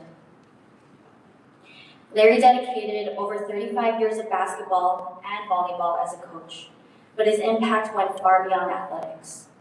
He created opportunities for athletes who may have not otherwise had them. He broke down barriers like transportation and costs, and made sure every student felt like they belonged. He built confidence, character, and community in every space he was a part of. Players didn't just leave his programs as better athletes, they left as better people. This award was created to honor his legacy, recognizing a grade 12 female basketball player who demonstrates hard work, sportsmanship, and community, while also maintaining a strong commitment to her academics and future. Kian Sarmiento of Sisler High School was a student athlete who reflects the values of hard work, sportsmanship, and leadership in the way that she approaches both basketball and everyday life. Through her dedication in practices, games, and individual training, she has shown a strong commitment to continual improvement and to giving her best effort in everything she does. Basketball has helped shape Kian not only as an athlete, but as a student and a leader. She has demonstrated discipline, resilience, and accountability while balancing the demands of academics and sport, and she continues to lead by example through a positive attitude, respect for others, and support for her teammates. Kian represents the kind of character and commitment that makes a lasting impact both on and off the court. Unfortunately, Kian is unable to be here today as she is out of town, but her coach, Mike Tan, is here to accept the award on her behalf. So on behalf of the Marketson family, it is my honor to present the Larry Marketson Memorial Scholarship to Kian Sarmiento.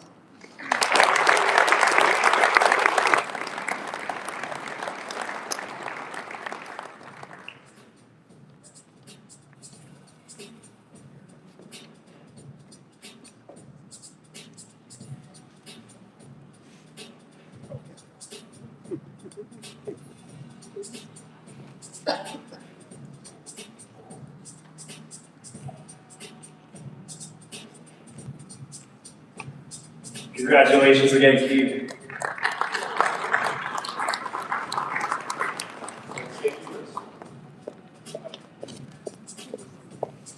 All right.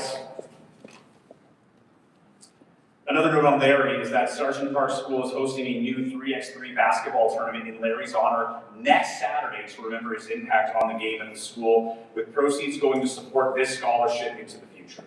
We thank the people at Sargent Park School for hosting this special event in Larry's honor.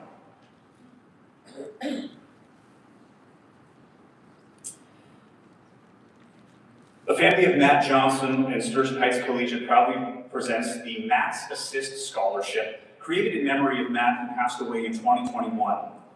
This scholarship honors his perseverance, leadership, and commitment by recognizing one male and one female high school basketball player who exemplified these qualities on and off the course. Matt was a proud member of the Sturgeon Heights basketball program from 2013 to 2017, rising from the last player on the roster to a graduating All-Star and being named Manitoba's most sporting player in his senior year. After high school, he continued playing senior men's basketball and gave back to the game as a coach and mentor. These awards are to be used as financial assistance towards a post-secondary education for the upcoming school year. We sadly lost Matt in 2021, but his memory remains with us, and we are proud to remember him with this scholarship in his name. Assisting with the presentation will be Basketball Manitoba President Sarah Gillis.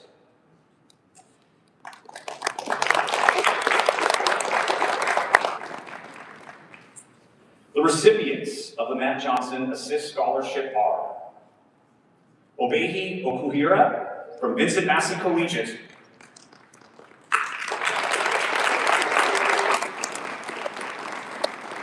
and Abdu Ahmed from Sturgeon Heights Collegiate.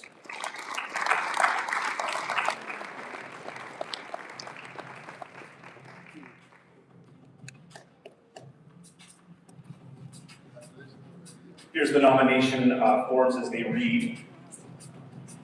Obehi of Vincent Massey has used basketball as a powerful tool for growth, learning, and personal development. Over the years, the game has helped shape her character by teaching discipline, teamwork, confidence, and responsibility. Her commitment to improving as a player while also balancing the demands of school and team responsibilities reflects a mature and focused approach both on and off the court. Through basketball, Obehi has developed into a student athlete who understands the value of hard work, consistency, and trusting those around her. She's grown in confidence, learned how to manage her time effectively, and embraced the importance of communication and teamwork. The lessons she has gained through the game continue to influence who she is as a person, and she represents the kind of dedication and character that make a lasting impact well beyond basketball. And for Abdu, the nomination reads, he's the kind of teammate every program hopes to have, a grade 11 guard and varsity team captain. He's made a lasting impact through the way he consistently supports, encourages, and brings people together. Whether it's in practices, games, training sessions, or team moments away from the court, he leads by making sure his teammates feel included, prepared, and valued. What stands out the most is his leadership that goes far beyond his own play. He takes initiative, helps keep his team connected, and regularly goes out of his way to celebrate others to make sure no one is left behind. While he is an up-and-coming player with tremendous potential, it is his maturity, selflessness, and ability to elevate those around him that truly set him apart. Abdu Ahmed represents the spirit of leadership, teamwork, and care that make a difference in every program. Congratulations to you both.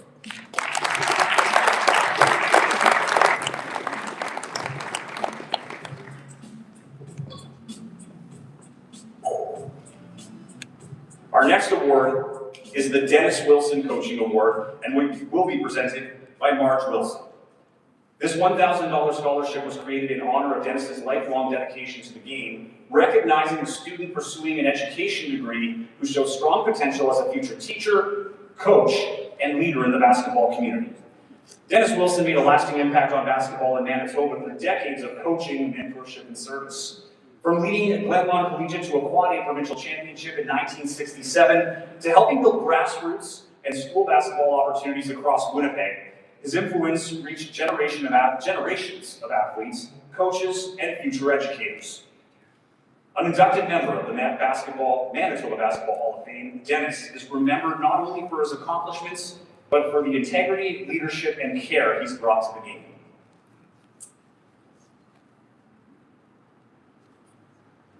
I would like to call forward Marge Wilson to present the Dennis Wilson Coaching Award to this year's recipients.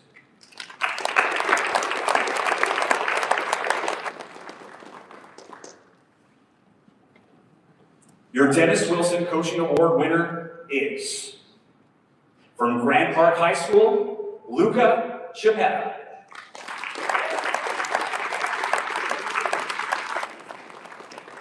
The nomination reads, Luca has demonstrated a deep commitment to basketball through his leadership, discipline, and genuine passion for helping others grow in the game. While he has worked hard to develop himself as a player, what stands out most is his clear desire to give back through coaching. He's already taken meaningful steps in that direction by running basketball camps, coaching middle school, and JV basketball at his school. His approach reflects the qualities this award was designed to honor: dedication, development, leadership, and community involvement.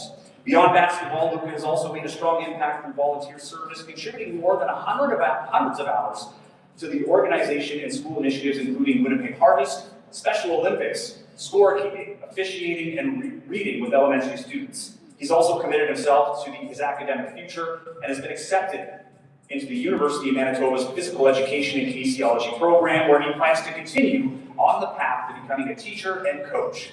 Luca is an outstanding choice for this award and is a deserving recipient of the recognition connected to Dennis Wilson's legacy. Congratulations.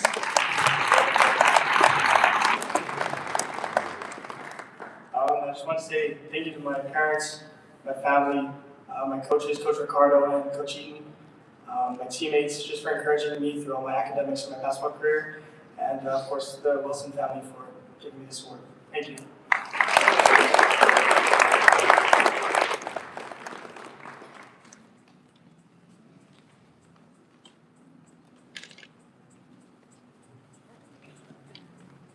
Congratulations again, Luca.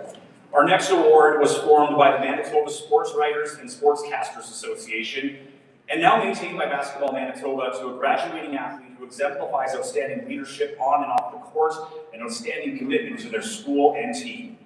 This award is to be used as financial assistance towards a post-secondary education for the upcoming year. The $500 scholarship awards will be presented by Estelle and Adrian Myers.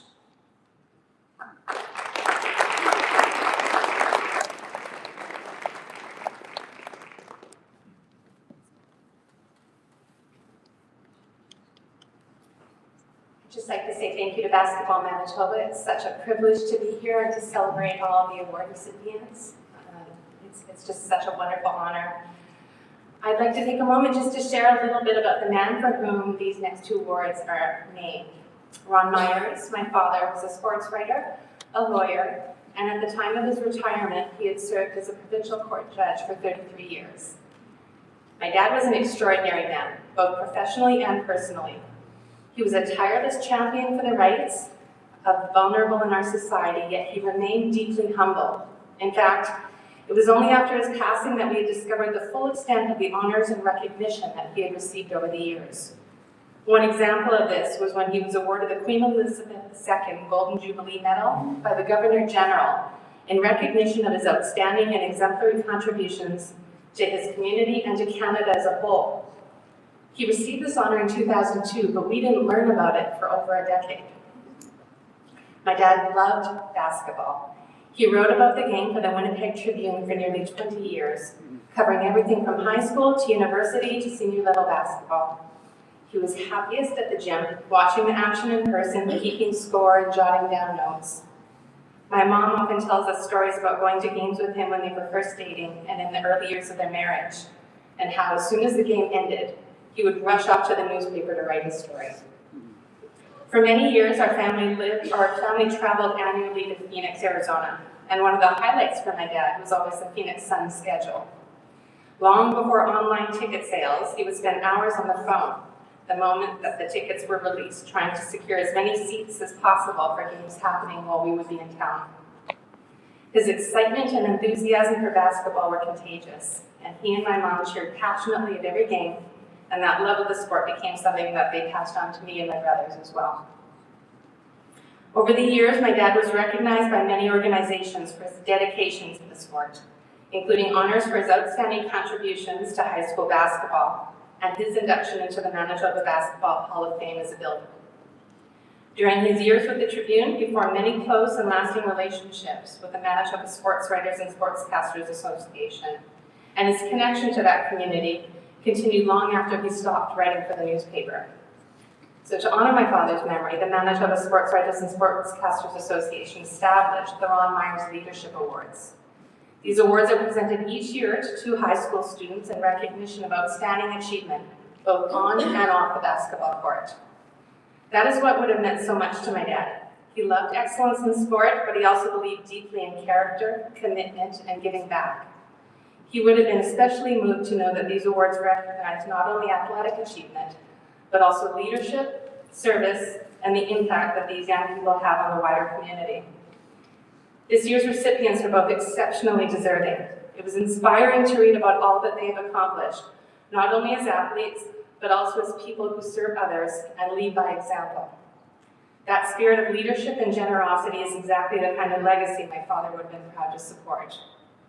It brings me great joy to announce that the recipients of the 2026 Ron Myers Leadership Awards are Ivy Perkin from Surrey School and Caden Elmont from Miles McDonald.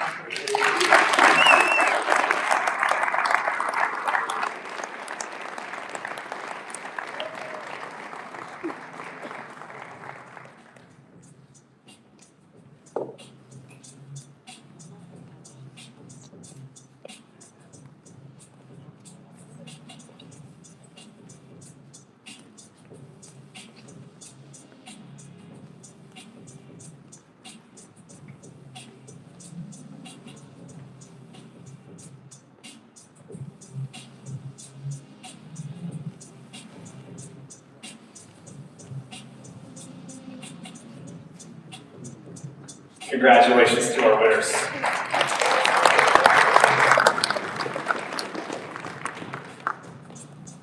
On that note, I would like to say that the MSSA has recently been resuscitated, and we just had our inaugural curling bonspiel last weekend, which I won, my team and I.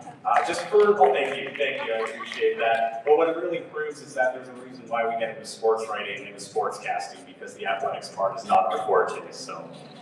But appreciate that, and yeah, it's great to have the MSSA back in action. Basketball Manitoba, in partnership with the Bowling for the Cure organization, is proud to present a scholarship opportunity for graduating Manitoba basketball players.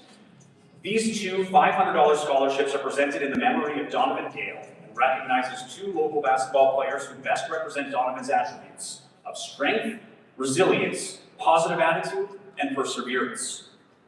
This award is to be used for financial assistance towards post-secondary education for the upcoming year. We sadly lost Donovan in 2017, but his memory and spirit remain with us, and we're proud to remember him with these scholarships in his name. Assisting with this next presentation will be Basketball Manitoba President Sarah Gillis.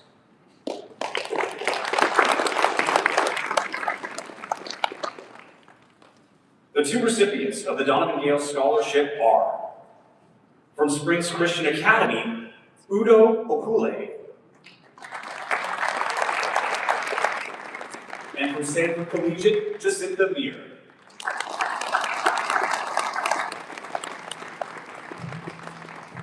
The nominations read, beginning with Udo.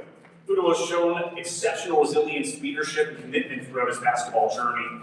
A longtime student athlete and leader within his school program, he developed into one of the top performers on his team, averaging 28 points, 11 rebounds, and 2 blocks per game before an Achilles injury brought his year to an early end. While that setback changed the course of the season, it also revealed the strength of his character as he continued to show perseverance, maturity, and determination in the face of adversity. Over the years, Udo has built an impressive basketball resume, competing at the varsity level since grade 9.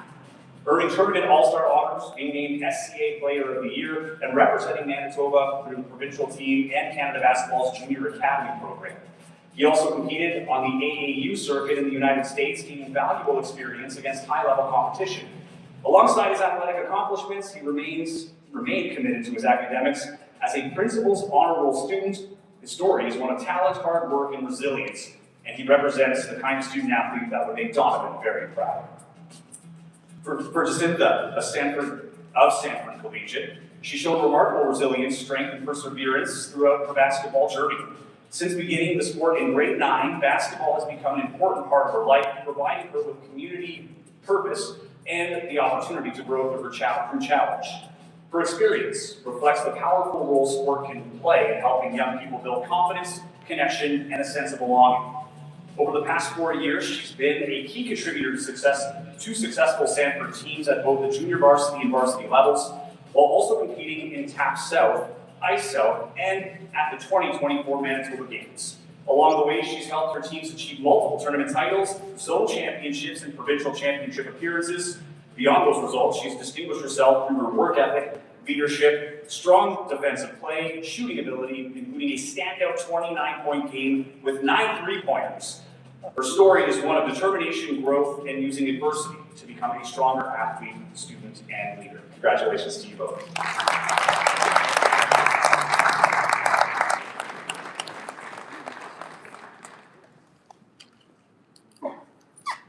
All right, just a heads up, we have to cheer for a referee. They don't get this very often, so let's make this count, okay? Up next, we welcome Reed Kenyon, President of the Manitoba Association of Basketball Officials, to come forward to speak for a moment about the growing opportunities to become a referee in Manitoba. Please welcome Reed to the Help stage. shape the future of young athletes and stay close to the sport you love. Join the team behind the team. Become a referee or coach today with basketball in Manitoba. Whether you're a seasoned vet or just starting out, we'll train you, support you, and get you in the game. From youth to high performance, there are positions available at all levels. No prior experience is necessary, and there's opportunities to earn part-time income as a ref. The whistle is calling. Sign up or learn more at basketballmanitoba.ca. Hello, good afternoon. Thanks, Joey. Appreciate that. Always a pleasure. Thanks, Basketball Manitoba, for giving me a couple minutes here tonight. I just wanted to, first of all, congratulate each and every one of our winners here today and all the graduating All-Star players. Testament to a great season. My name is Reed Kenyon, as Joey said, and I'm the president of MABEL. That's Manitoba Association of Basketball Officials. Before I get going here, I'd just like to ask two things. First of all, on your phones, I'd like you to tag us or hook up with us on LinkedIn, Instagram at MABEL Officials. So follow us and see what we're doing in the basketball community. And then also on our program, if you see on the back of the program, there is a QR code that will take you right to our website and give you more information about refereeing and basketball. So why am I here today? I'm here, all of you are probably at a crossroads of your basketball careers now that the basketball in the high school chapter is kind of coming to a close. What's the next step for you? And I'm here to tell you I'd love to have an opportunity to speak to you about what refereeing is all about.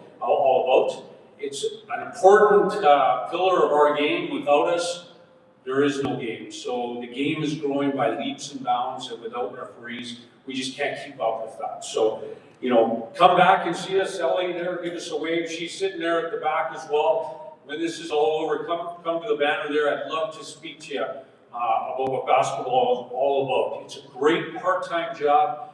You know, next year if you're a student or you're going to work, you can always fit it around. I mean, one of the pleasures I have is giving out reference checks. And when people call me to ask me about what basketball officiating is all about and how this person can persevere in their next chapter, you know, making split-second decisions or working with a partner or working in adverse conditions can help you in any chapter of the next life, you know, in your career or any part. So it's really beneficial. So you parents, you know, really encourage your kids to get involved in that. It's been a passion of mine for 30 years. I've traveled the world with it.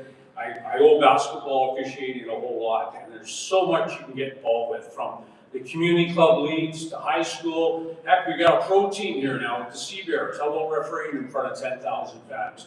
It's super fun. So if you want to learn more, we'd love to have you. There's all kinds of opportunities to learn, take clinics. We have mentorship, that all. We need you, and you graduating All-Stars are perfect candidates to become an official. So please come and see us at the back. Love to have a chat with you and tell you what it's all about. Thanks for your time. Enjoy the rest of the afternoon.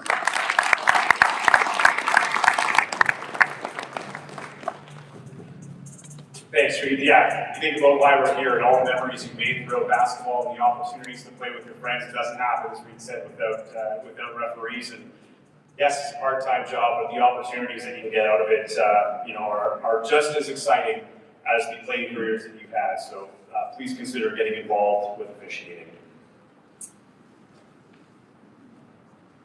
All right, we continue now to recognize the players who have had an outstanding high school season in Manitoba with the Quad A category female All-Manitoba team. Please come forward when your name is called, and we'll have a picture here to my left in front of the backdrop. Helping present this award, or the awards rather, will be Basketball Manitoba President Sarah Gillis, along with Randy Casano.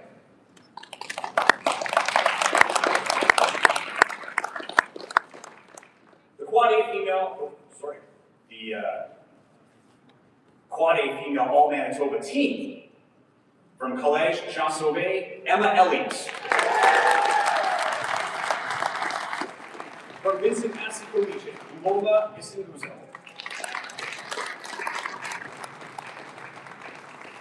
From Garden City Collegiate, Kylie Shetler.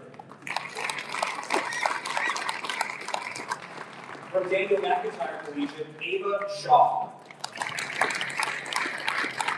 And from Vincent Massey Collegiate, Emma Yard.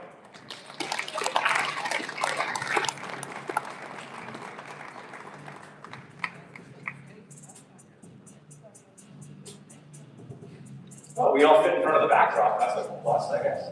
Good.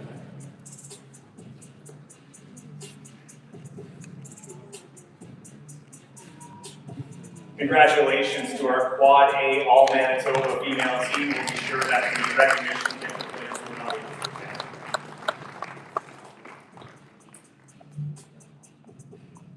It's now time for the Quad A Female Player of the Year Award. The Quad A Female Player of the Year Award will be formally presented by their coach, who will also briefly speak about their player. So this award will be presented by Eric Sum of Dakota Collegiate and assisted by Sarah Gillis.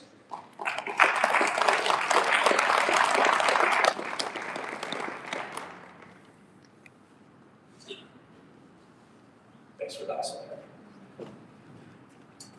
Your Quad A Female Player of the Year for 2025-26 is, from Dakota Collegiate, Emily McLean.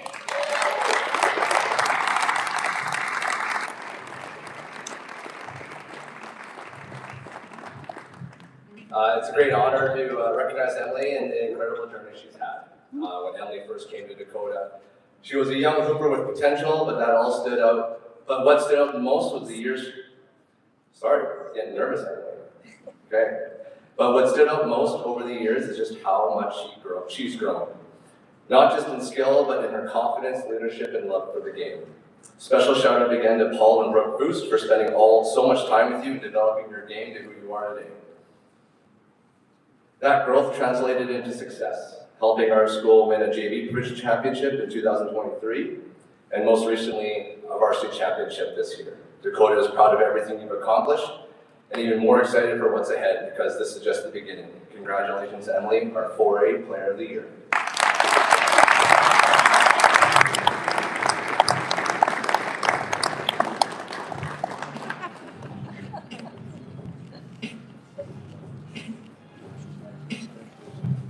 Congratulations, Emily, your 2025-26 Quad A Female Player of the Year.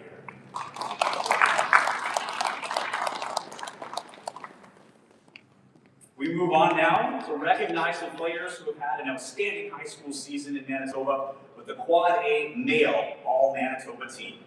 Please come forward when your name is called, and we'll have the photograph taken to my left. Helping present the awards will be Basketball Manitoba's Dan Becker and Randy Cassano.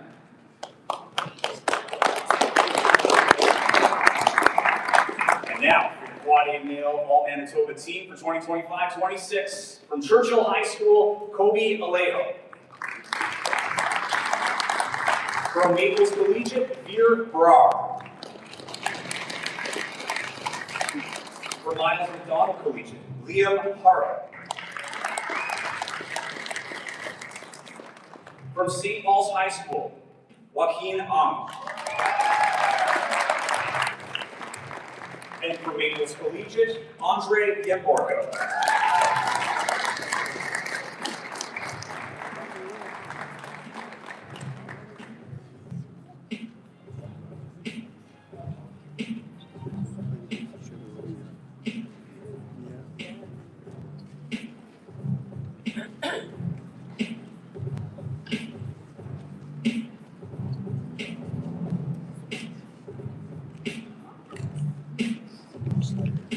Ladies and gentlemen, your Quad A Male All-Manitoba team for 2025-26. All right, it's now time for our Quad A Male Player of the Year award.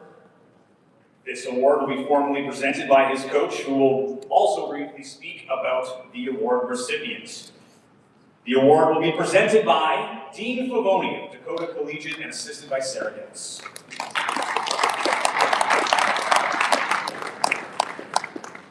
Without further ado, the recipient of the Quad A Male Player of the Year is Daniel Rom from Dakota Collegiate.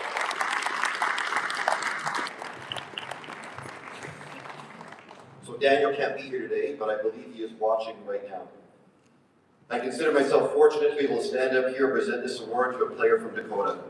It's not every year that people get to coach a player in their program who has the ability to reach this level.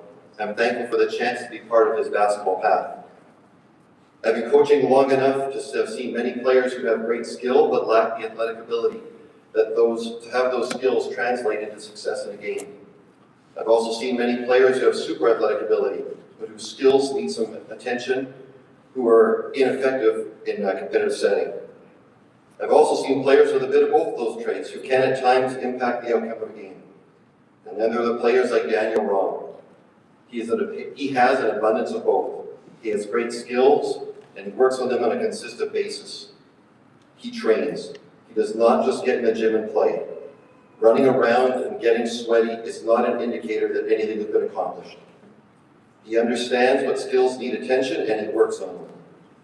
He also has great athleticism that allows him to shoot from further away, finish at the rim in creative ways, rebound over taller people, and dunk in entertaining fashions. He does things at a level that exceed that of most high school players.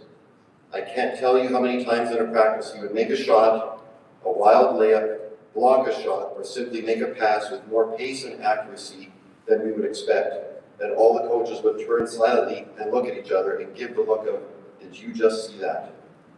I also can't tell you how many times he took shots in games that were off balance or well beyond the three-point line or seriously contested, and my quiet cries to the assistant coaches of no, no, no quickly turned into, oh, good shot, Daniel.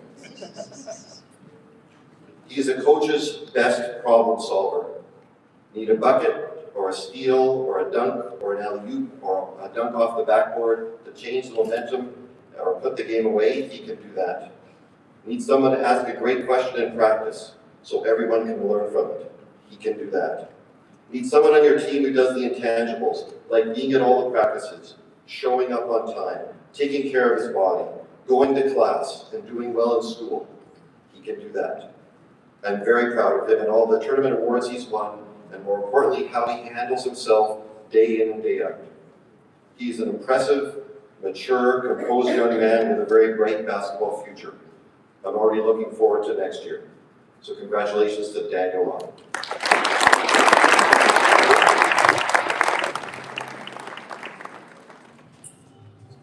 Thanks, Dean, and congratulations, Daniel. Assisting with the next presentation will be Basketball Manitoba's Randy Cassano. The Open Category Coach of the Year Award recognizes coaches at the provincial team, post-secondary or national team level who've had an outstanding year with their programs. This year's Open Category Coach of the Year is, from Providence University College women's basketball team, Kendall Perpall.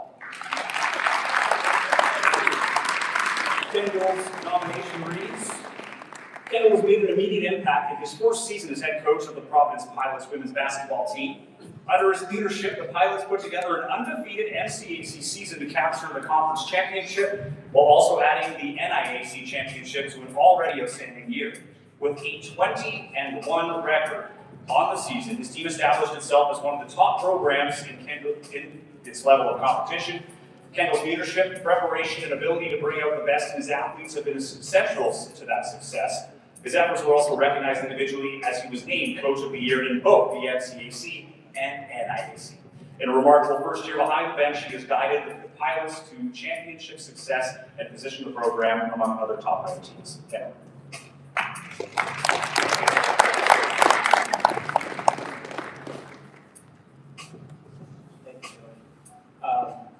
First, I want to say thank you to Basketball Manitoba for this award and recognition. I am very grateful for this recognition, to be able to get this award in my first year as a head coach. It's been a very special year.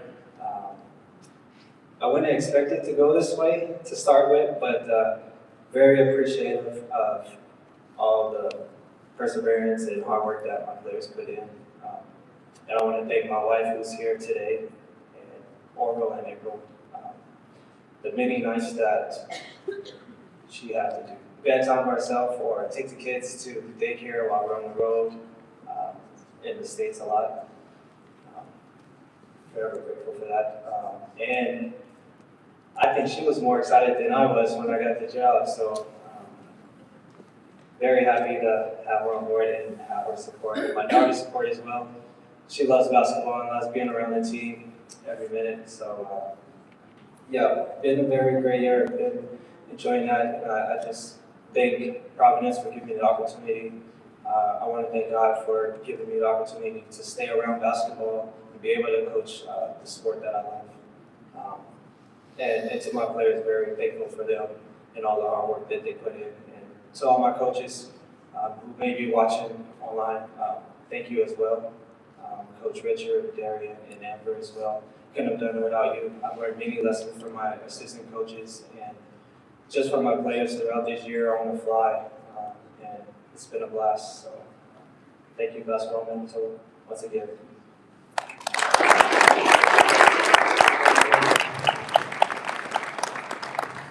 Congratulations, Kendall. Our next set of awards recognizes coaches who have a sustained long-term time commitment to basketball in Manitoba. We sincerely thank all basketball coaches in Manitoba for their time and dedication to the sport and recognize the following coaches who have reached milestones this past season. Helping present these awards are Sarah Gillis, Randy Cassano, and Dan Becker of Basketball Manitoba. So we've got a few names here I'm going to go through, starting with the 15 years and going all the way up to check here. Yeah, 30 years of service. So you can hold your applause for each year as we go through. So we start with 15 years. We've got David Pinto from Calvin Christian Collegiate. Easy.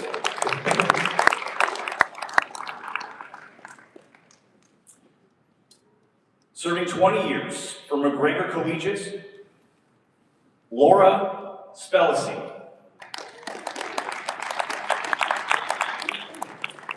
Receiving a 25-year service award this year from Sanford Collegiate, Hank Nyman.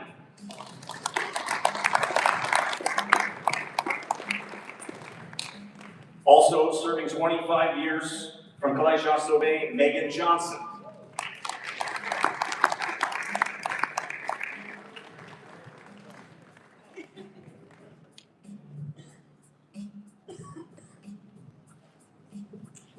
Receiving a 25-year service award this year from Fort Richmond Collegiate, Regan Moses. And from Stonewall Collegiate, Christy Steeves.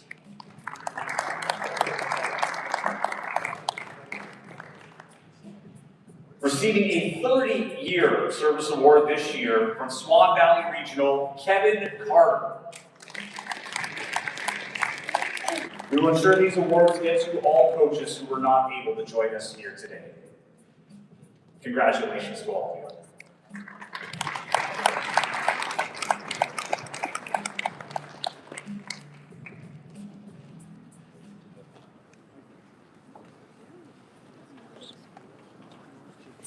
This next award is a $1,000 scholarship sponsored by retired MHSAA Executive Director Morris Glimcher, and is presented annually to a student manager from the basketball community.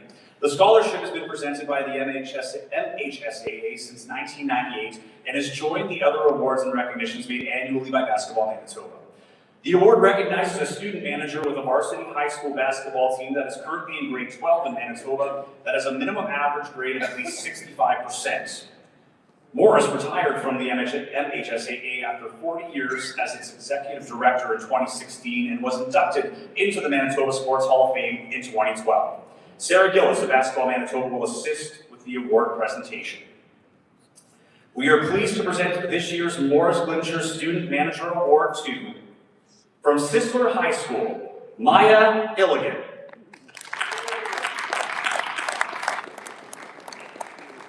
Maya's nomination reads, Maya has made an outstanding contribution to her basketball program through 3 years of dedicated service as a student manager.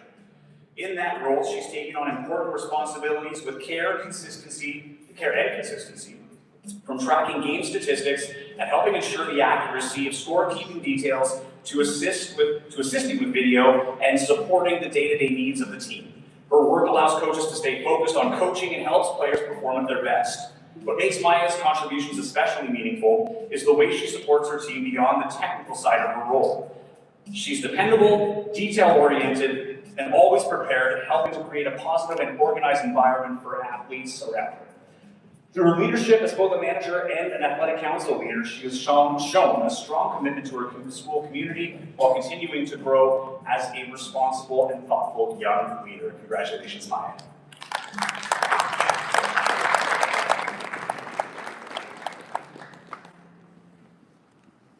Basketball Manitoba is pleased to present the Lena Wenke Courage Award, to recognize an individual who has overcome a number of obstacles and challenges in their life while staying involved in the sport of basketball. In 2018, Basketball Manitoba made a special presentation to Lena in recognition of her overcoming an attack in 2017 and has used the sport of basketball as part of her recovery and be a member of the University of Winnipeg Western Women's Basketball Program. She's currently playing professional basketball in her home country of Germany. Presenting the award to this year's recipient is Lena Wenke by video from her home in Germany.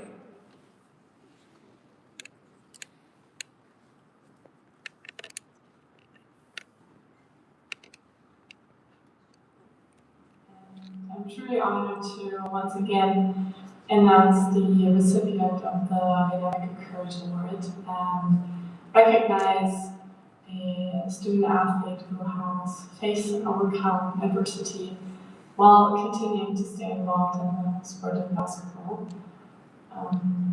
It honors not only the courage, the strength, and the resilience that this recipient has shown through difficult times while staying connected to the game of basketball, but also it honors the determination and the heart she has shown along the way. So this year, I am proud to say that the award goes to Rhea Kushel. Your perseverance and your spirit are truly inspiring, and I'm very proud to recognize you with this award. So congratulations, Rhea, and I wish you all the very best for your future. Please welcome this year's recipient of the Lena Wenke Courage Award, Rhea Kushel from the Reepawa area collegiate to the stage.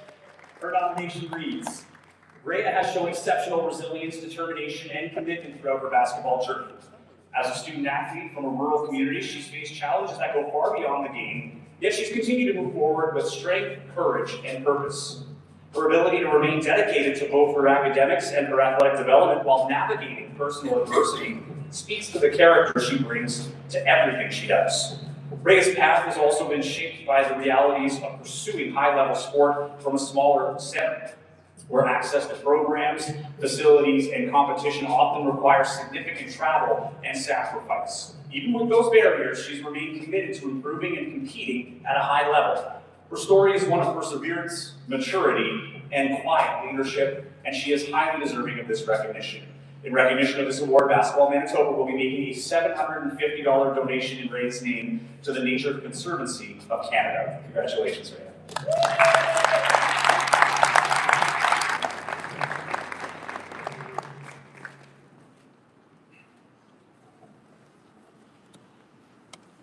On November 20th, 2024, the Manitoba basketball community learned of the devastating news of the passing of Winnipeg Seabear captain Chad Posthumus. As his passing is still being felt in the community, Basketball Manitoba and the Winnipeg Seabears have partnered to present awards in Chad's memory.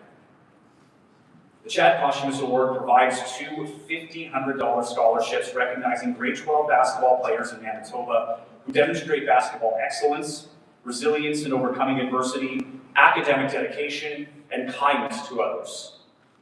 This award is to be used as financial assistance towards a post-secondary education for the upcoming school year. Presenting this year's award will be Chad's parents. Diana and Charles Posthumous. Joining them on stage is Winnipeg Sea Bears owner David Asper to help with the presentations.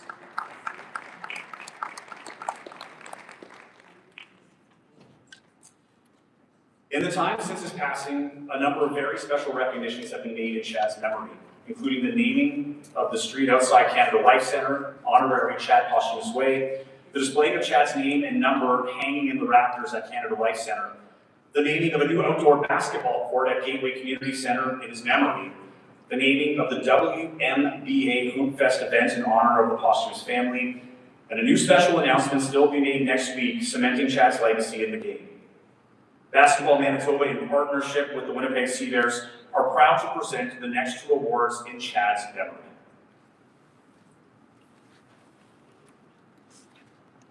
Hello, and thank you for being here this afternoon.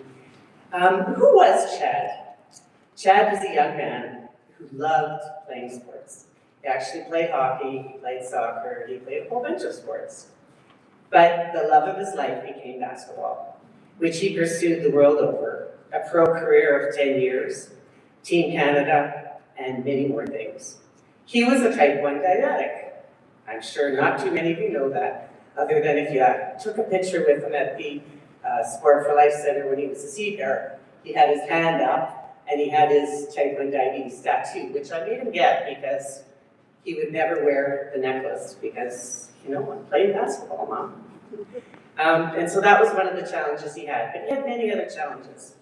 What was most important to him was understanding that family, community, and connection to those he played with and worked with was the difference between liking basketball and loving basketball. He remained humble throughout his career, and he was an excellent teammate, an ambassador, and true to his values.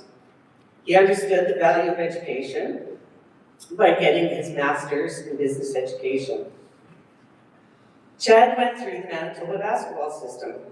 He played WNBA, started when he was just a young guy. He played at River East Collegiate. He played with the provincial team. And, you know, as I watched all the players come up tonight, or this afternoon, I thought, oh man, he looked just like you. He was tall, lanky, and just like, oh, okay, here we come. So if you are one of those players who came up today, just know that you can be doing lots of things. He would be extremely proud of that, and he would encourage every one of you to reach for the stars and beyond. He would also encourage you to share your love of the game with others by volunteering to coach, referee, and to mentor others. He would encourage everyone to never wait for tomorrow what you could do for today. Congratulations to the two well-deserving recipients of the Chad Posthumous Award for 2026.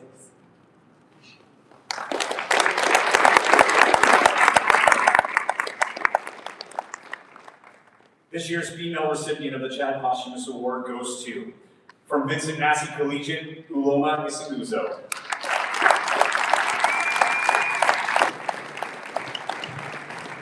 Uloma has shown outstanding perseverance, growth, and commitment throughout her basketball journey. What makes her story especially impressive is how she has continued to rise through challenges, balancing high-level basketball with academics, leadership, work, and service. Through discipline, resilience, and a strong belief in her goals, she has developed into one of the top student athletes in the province. On the court, Uloma has built an impressive resume that includes helping lead Vincent Massey to a Quad A provincial championship, winning gold at the 2024 Manitoba Games, and representing Manitoba at the 2025 Summer Games. She's also earned numerous individual awards, including provincial all-star recognition, tournament MVP awards, and provincial ranking recognition. Beyond basketball, Uloma has shown strong leadership in her school and community through volunteer work, advocacy, and service initiatives. She represents excellence not only as an athlete, but as a leader and role model. Congratulations, Uloma.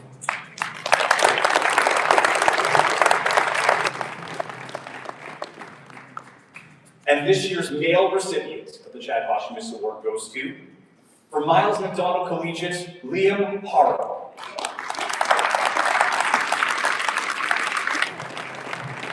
Liam has built an impressive basketball journey through years of steady growth, dedication, and confidence. Beginning with the game at a young age under the guidance of his father, he gradually developed not only his skills as a player, but also his confidence as a person. As he progressed through community, club, school, and provincial basketball, Liam continued to embrace each opportunity and grow through the challenges of higher level competitions. Over the years, Liam has represented a number of respected programs and has earned the opportunity to compete on the provincial team for 4 consecutive years. That experience helped him learn how to stay composed, play effectively, and contribute in whatever role his team needed. Along the way, he's also earned notable recognition, including All-Canadian All-Star honors at the 15U level and top 10 varsity recognition in grades 10, 11, and 12. Liam's story reflects persistence, development, and a strong commitment to making the most of every opportunity in the game. Both Liam and Loma will be invited to a Seabears game this summer at Canada Life Centre to be recognized again before the game. Congratulations to you both.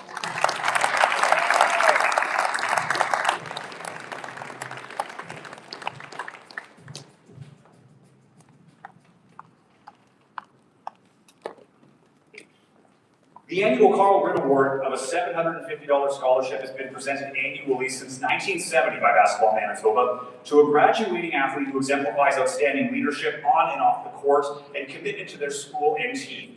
This award is used as financial assistance towards a post-secondary education for the upcoming year. Presenting this year's award will be Brian Ritt, the son of the late Carl Ritt.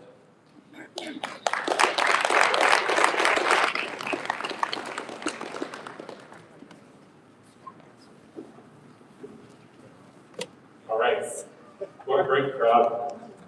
Thanks, Basketball Manitoba. First, I'll start with a couple of words about my dad. Carl, known as King Carl in his playing days, he played many years as a basketball player, though he played other sports as well. In 1952, he played in the Helsinki Olympics. In 1954, he played in the World Cup down in Rio de Janeiro. And at that tournament, he scored the most points ever by a Canadian in a single game, and the most points ever scored by a Canadian over the course of that tournament. Those two records he held for 69 years until they were finally surpassed by Dylan Brooks, single game, and Shea Gilgeous-Alexander. I think you've heard both of them. Shea beat him for the tournament record. He was an amazing athlete. I can attest to the sharpness of his elbows. I can tell you that I finally beat him at one-on-one when I was 18, because he played old school basketball. Right-handed hook shot, left-handed hook shot, cross the lane, towards the hoop, away from the hoop, eyes closed. That kind of game. And it didn't matter how high I could get up. Unblockable shot. I don't know why the hook shot's not as popular nowadays as it used to be. However, my dad was also an academic. He got his undergraduate degree, his master's degree, and eventually his PhD. And he was a professor at the University of Winnipeg for 29 years. But what people remember him for in his later days was his drive for volunteerism and social justice. He championed the causes of the people who couldn't have a voice for themselves or needed some support. So this award is for not just basketball prowess, though there is that. It is for academic excellence, and it is for the two recipients who have put in their time and effort to make their people around them and their communities just a little bit better.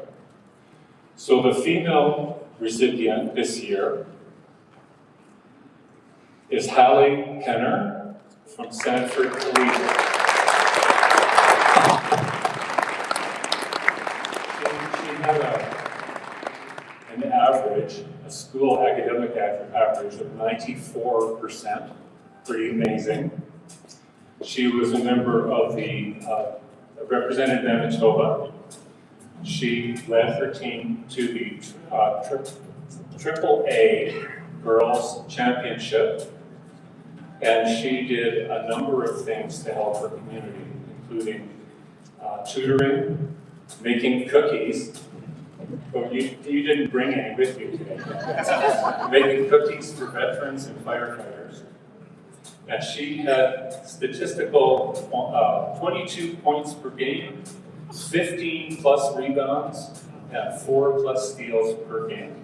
That's quite a resume. This year's recipient, Hallie Penner.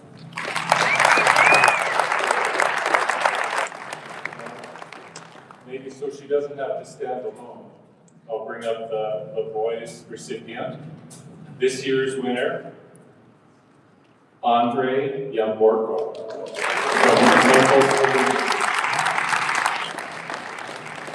Andre averaged 31 points a game, 11 plus rebounds, 4 assists, 3.7 steals, and high shooting percentages.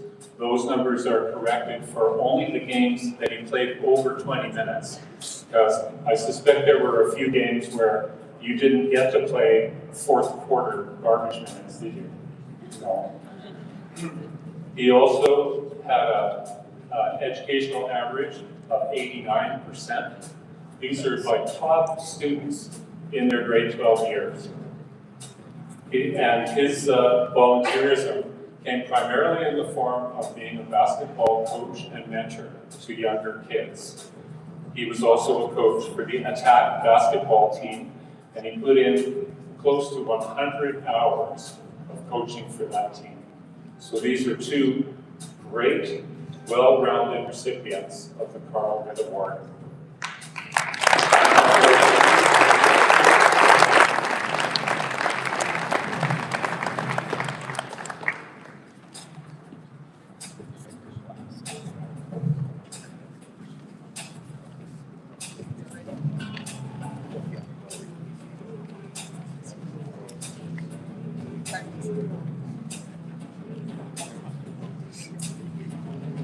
Congratulations to our 2025-26 Carl Ridd Award winners, Hallie Penner and Andre Yamborko. And Brian, I hope you can take a little solace that you were scored on so many times by the great King Carl Ridd in the comfort of maybe an outdoor basketball court or maybe some local gym and not on the world stage. Think of all those poor defenders that tried so hard to block that shot, especially whoever had to guard him in that record game. I would not want to be that defender. But the great Carl Ridd, great way to honor him here. Congratulations to you both. Since 1968, the Mike Spack Lifetime Achievement Award annually recognizes individuals who have made significant contributions to the growth and development of basketball in Manitoba over a sustained period of time.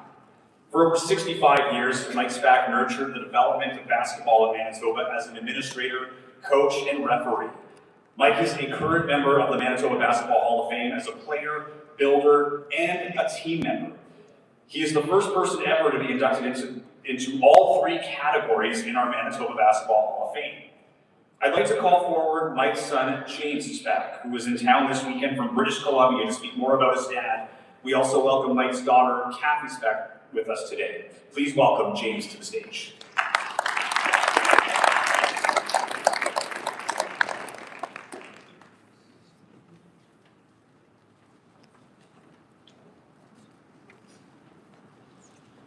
Thank you, Joey, for that introduction.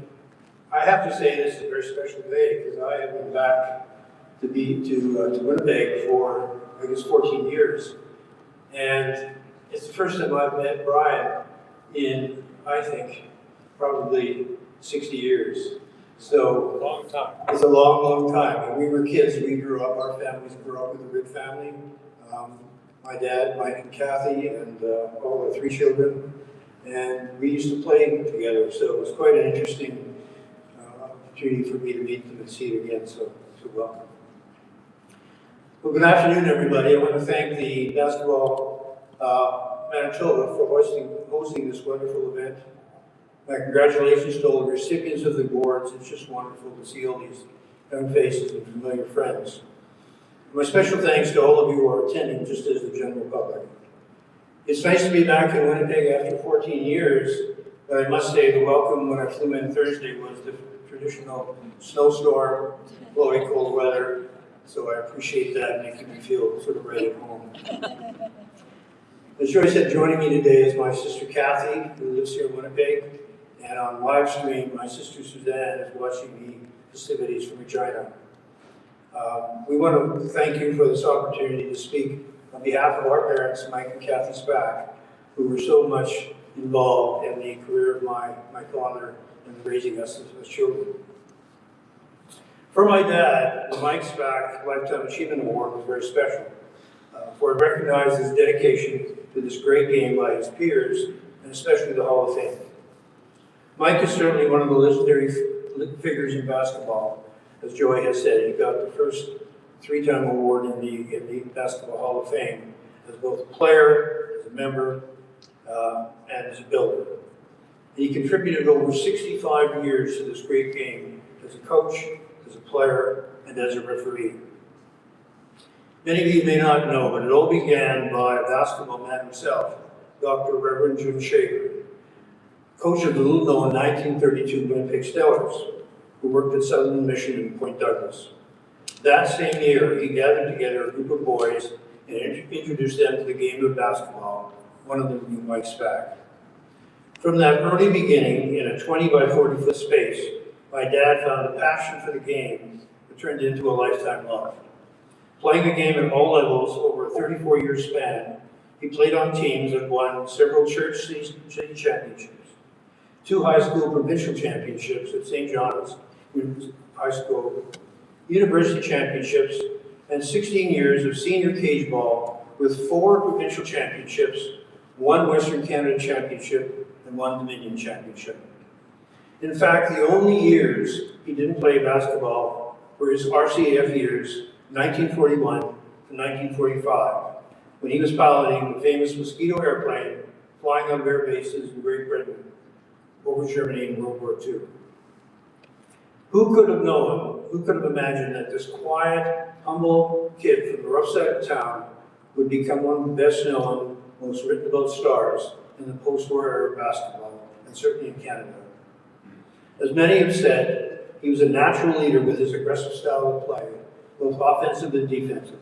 He was captain or co-captain for every team he played, and sometimes player-coach as well. In 1954, he would captain the so-called Dream Team, coached by Whitey Carlson, to a senior national men's championship, the first in 22 years. They represented Canada at the World Championships in Rio de Janeiro, where they finished a respectable 5th before a crowd of 185,000 spectators. Not a bad accomplishment for a kid from Point Douglas. I had the pleasure, starting somewhere around age 10, to come to my dad practice in games at the Winnipeg Auditorium. I was a little kid sitting on the end of the bench during those great senior matches. It was only years later that I realized the smallest player on the floor, shooting running one-hand shots from both sides, driving the key with 2-hand layups 3 feet off the ground, and sometimes launching a 2-handed long shot from center, would someday be one of the legends of senior basketball era in Manitoba, along with so many talented players. In 1997, many years from their last basketball game, King Carl Reid wrote this to the Hall of Fame, complimenting his friend and playing companion. I especially want to single out my lifelong friend, and for many years my teammate, Mike Spack. Mike was the Damon Sudamar of his era. He could electrify crowds. His outside shot, dribbling and passing skills, and the ability to finish drives to the hoop in amongst the trees were quite amazing. And no man dared put the ball on the floor when guarded by Mike. After basketball, he enjoyed a marvelous career as an educator, mayor of Escaldona, and basketball executive. Moreover, he is the most funny, life-loving, and truth-telling person I have ever known. Finally, he is a citizen concerned for the public good and not just his own. For many years, I've admired the print of a cartoon caricature of my dad done by a famous cartoonist, Gordon Hunter, who worked for the Winnipeg Tribune in the 50s and 60s. This caricature was published in the Tribune on the eve of a set of exhibition games between the University of Manitoba varsity squad and Moorhead State teachers in 1946. The caption for the cartoon read, "Half Pint Booster." For Moorhead to win, the caption said, they needed to find a way to beat Manitoba's top scorer, Mike Spack. In the fast game seesaw battle that ensued in the first game, with the lead changing hands right to the very end, the final score was 48-47 for the varsity Bisons, when the high-scoring half-pint booster with 17 points sank a two-hander from off the backboard with 2 seconds to go for the winner. I've gifted this original print to my grandson Avery, so he may better know the legend of his great-grandfather. But I've also had additional prints made this year and given one to the Hall of Fame. And hereafter, every recipient of the Mike Spack Lifetime Achievement Award will receive a reprint of this great cartoon as well. In his later years, our dad became a historian and wrote extensively about his family life, flying career, and sports career, covering 34 years of active playing. In closing, I'd like to leave you with these words written by my dad in 2009, as he reflected on his basketball career and how it changed his life. Out of many years of enjoyment in the game of basketball, continuing to this day as a spectator, 2 truths have emerged in my later years. These have surfaced above the endless practices, the joys of winning, the frustrations with defeat, the sense of well-being, but also those extreme times of extreme fatigue, the bus rides, the train rides, the occasional plane ride, and the many excuses of being late for supper.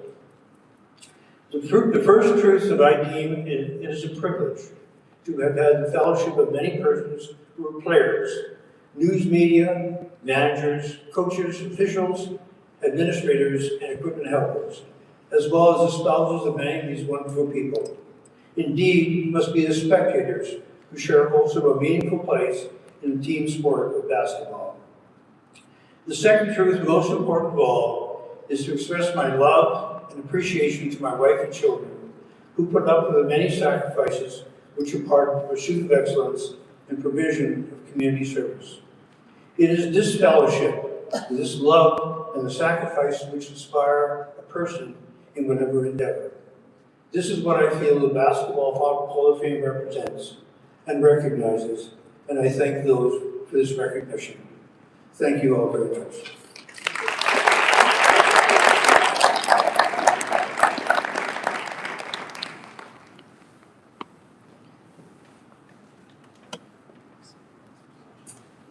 Today we're proud to recognize 2 outstanding builders of the game in our province, Jody and Darren Sampson.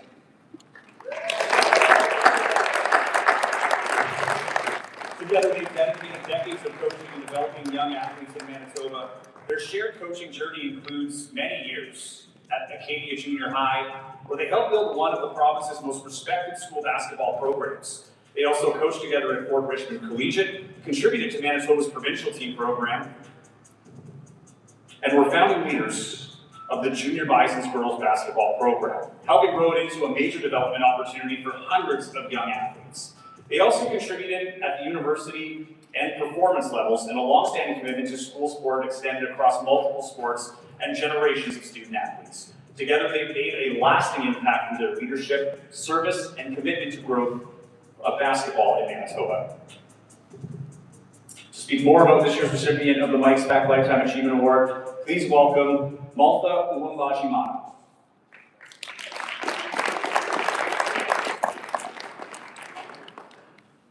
Good evening, everyone.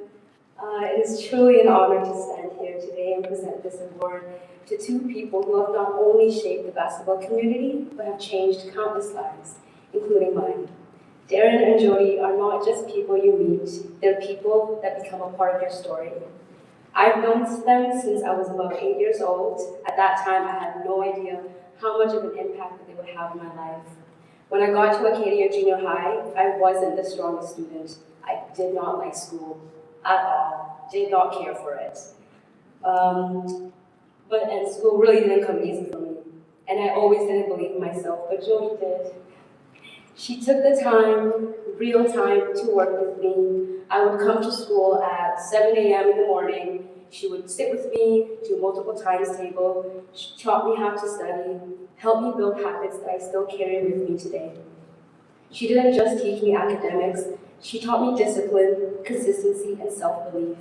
And then there was basketball. Darren and Jody didn't just coach. They showed, for most of us, ways far beyond the court. They got me into a club team, supported me, and invested in me in ways that I didn't even know how to invest in myself. They saw potential in me before I could see it in myself. And they did that for so many of us. They were the ones picking up kids from their homes, driving us to practices, to games, and making sure we got home safely. For many of us, access was not always easy. Some of our families were always working long hours, and support or transportation was not always there.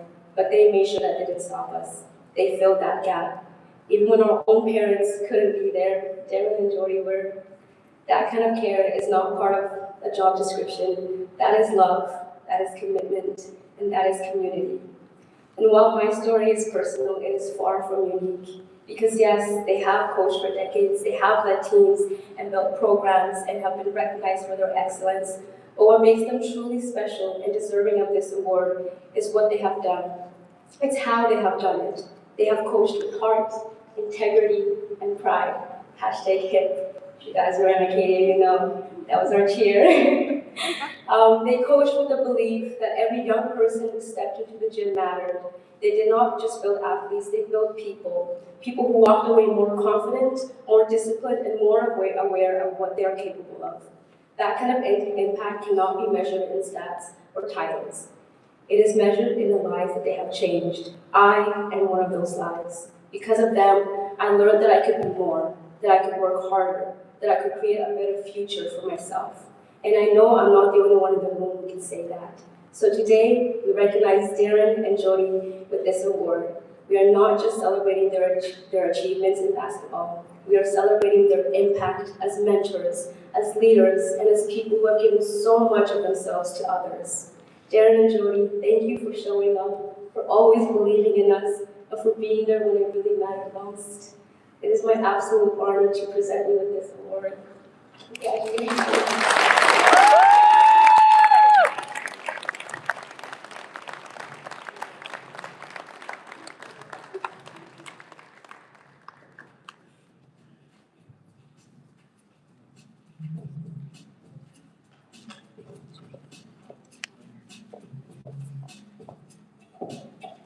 Good afternoon, everybody. First of all, we'd love to thank Martha for that. It's very nice, very kind. We'd like to thank Basketball Manitoba for this award and your continued dedication to the growth and development of basketball in Manitoba. We'd like to thank the people who would have nominated us for this award and the committee who would have chosen us. It's quite an honor. Special congratulations to all of the award winners here tonight, especially all of you who are graduating and moving on to other basketball experiences. May your high school experiences fill you with lasting memories. When we found out that we were receiving the Mike Spack Award, we were truly touched. We took a moment to look at the past winners and were honored to be held in that same class. So many of them were individuals who we looked up to throughout our coaching career. Thank you to the Spack family, and thank you for also recognizing their legacies. Hi there. I'll piggyback a little bit on what Adam said at the beginning about giving back, and for all you athletes, like, continue to coach and get involved. Every coaching career has a starting point. I'm not sure how mine got me to come back, but it did. I was in my final year of student teaching and needed a grade 9 boys coach, so I said, yeah, sure, I'll coach. I mean, I played, how hard can it be? And yeah, well, we didn't really have a great season. We won one game, and that was the game that I wasn't at. Someone stepped in to help me coach that day. So I was like an over in my first year of coaching.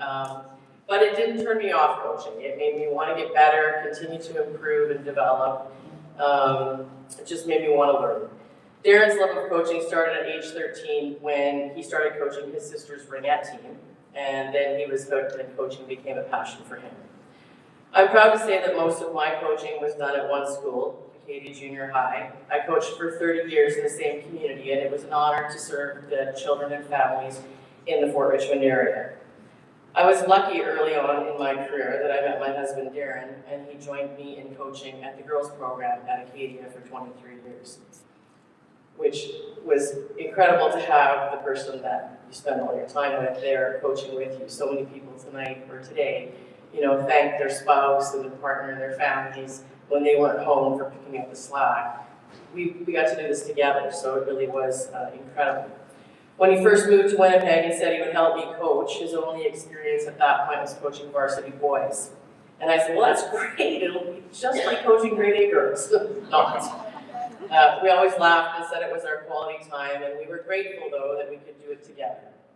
We actually had coaching basketball in our wedding vows, which we had to convince Darren's mom that that was an appropriate, important thing to do because she was the minister that married us. So we got to put that in after we did our spiritual vows. That was first and foremost. Throughout those 25 years of coaching, we coached in the regional development program in the spring, and this was before there was even club basketball. We spent some time coaching in the provincial programs. Darren coached the U15 girls provincial team with Stacey Hawash in 2002, and that was the first time there was a U15 national championship. Stacey's always been and continues to be a friend to us and comrade in our basketball journey. When we came back from nationals, we met with Pam Danis, who was the head coach of U of M at the time, and we started the first Junior Bison's Club program. The club era was just beginning to take off. We called 20 girls and sold them on, working on skills in the fall and doing a bit of traveling in the spring.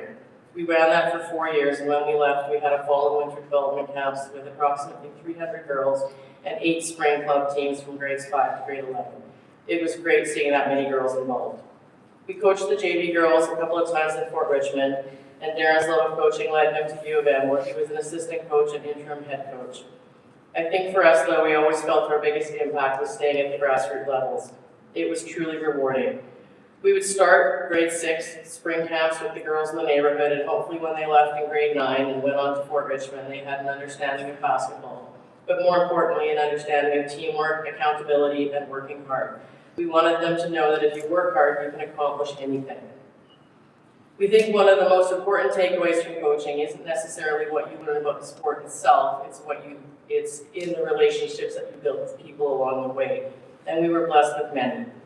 I want to thank my relationship with all of the administrators that I had at Acadia. They were super supportive and amazing throughout my entire teaching career, and my fellow coaches at Acadia we always had great basketball discussions and advice.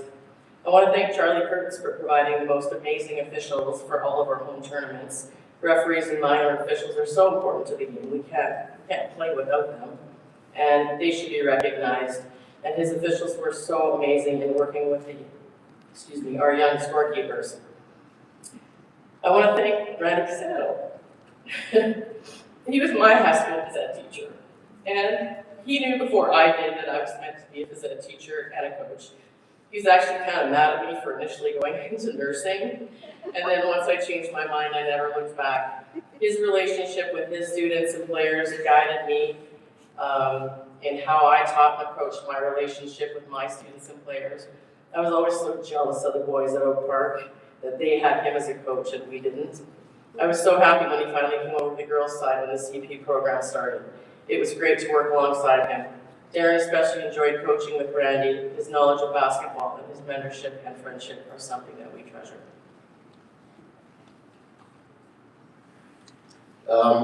We've coached against a lot of different people over the course of our long careers. And there's one group of coaches from Sergeant Park that we were grateful to coach against. To Colin Mark, Larry Markinson, and Ralph Backey. We definitely want to thank you. You guys were the gold standard of junior high coaches. We'd start with a group in grade 8, and Sergeant Park was always the first tournament in grade 8, and we would get it handed to us every year that we'd go there. And your goal was by the end of grade 8 to try and catch up, and if you were lucky, by the end of grade 9, It's a pinnacle of a job well done if you could beat them. So thank you for those relationships that made the weekends of coaching very special. I'd love to thank all the assistant coaches we've had over a long number of years, whether it was at Acadia, the Sydney program, U of M, Junior Bisons, Fort Richmond, provincial team. Always hardworking, eager to learn, eager to do whatever it took to help out the athletes along the way. And a special thanks to Maggie Ebert. She was with us for a really long time and was a joy to coach with. And our final thank you is to all the athletes we've been lucky enough to coach. It's the most important relationship with them all. We hope you know what a privilege it was to coach you, to guide you, and hopefully inspire you to work hard and achieve your goals.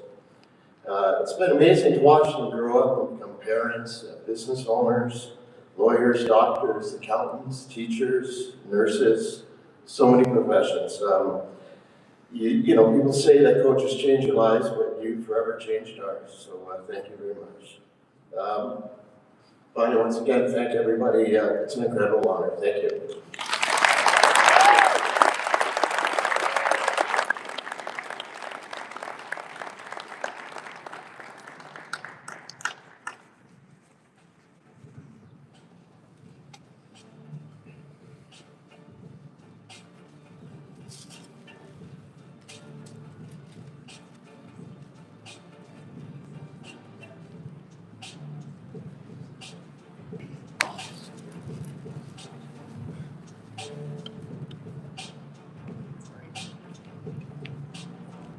Congratulations once again, Jody and Darren. So this concludes the Basketball Manitoba Awards for this year. So congratulations again to all our recipients and for you joining us here today. I want to thank Basketball Manitoba. Dan, Randy, and Sarah, we've applauded them. We applaud them quickly again. But I also want to point out Sierra and Adam, who's actually been here the whole time. We saw him for a quick second, but Adam's responsible with Sierra's coordination to make sure that the videos and music and microphone was working fine and so smoothly. So a round of applause for everybody who organized it today. As always, I appreciate the opportunity being here. I hope to see you all at the courts and probably some Sea Bears games this summer. I hope you enjoy your summer. Congratulations again. The awards video is available now on the Basketball Manitoba website and at livebasketball.ca. And of course, the Basketball Manitoba website, basketballmanitoba.ca. All event photos of the award proceedings will be available in the coming days on Basketball Manitoba website, on the website, and social media platforms. Special thank you to Sport Manitoba, Canada Basketball, Boston Pizza, Rogers, Wilson Sports, Under Armour, Manitoba Association of Basketball Officials, Bowling for the Cure, Winnipeg Sea Bears, and the Winnipeg Museum. Thank you so much. Have a great night. Have a great summer. We'll see you all next season. Take care.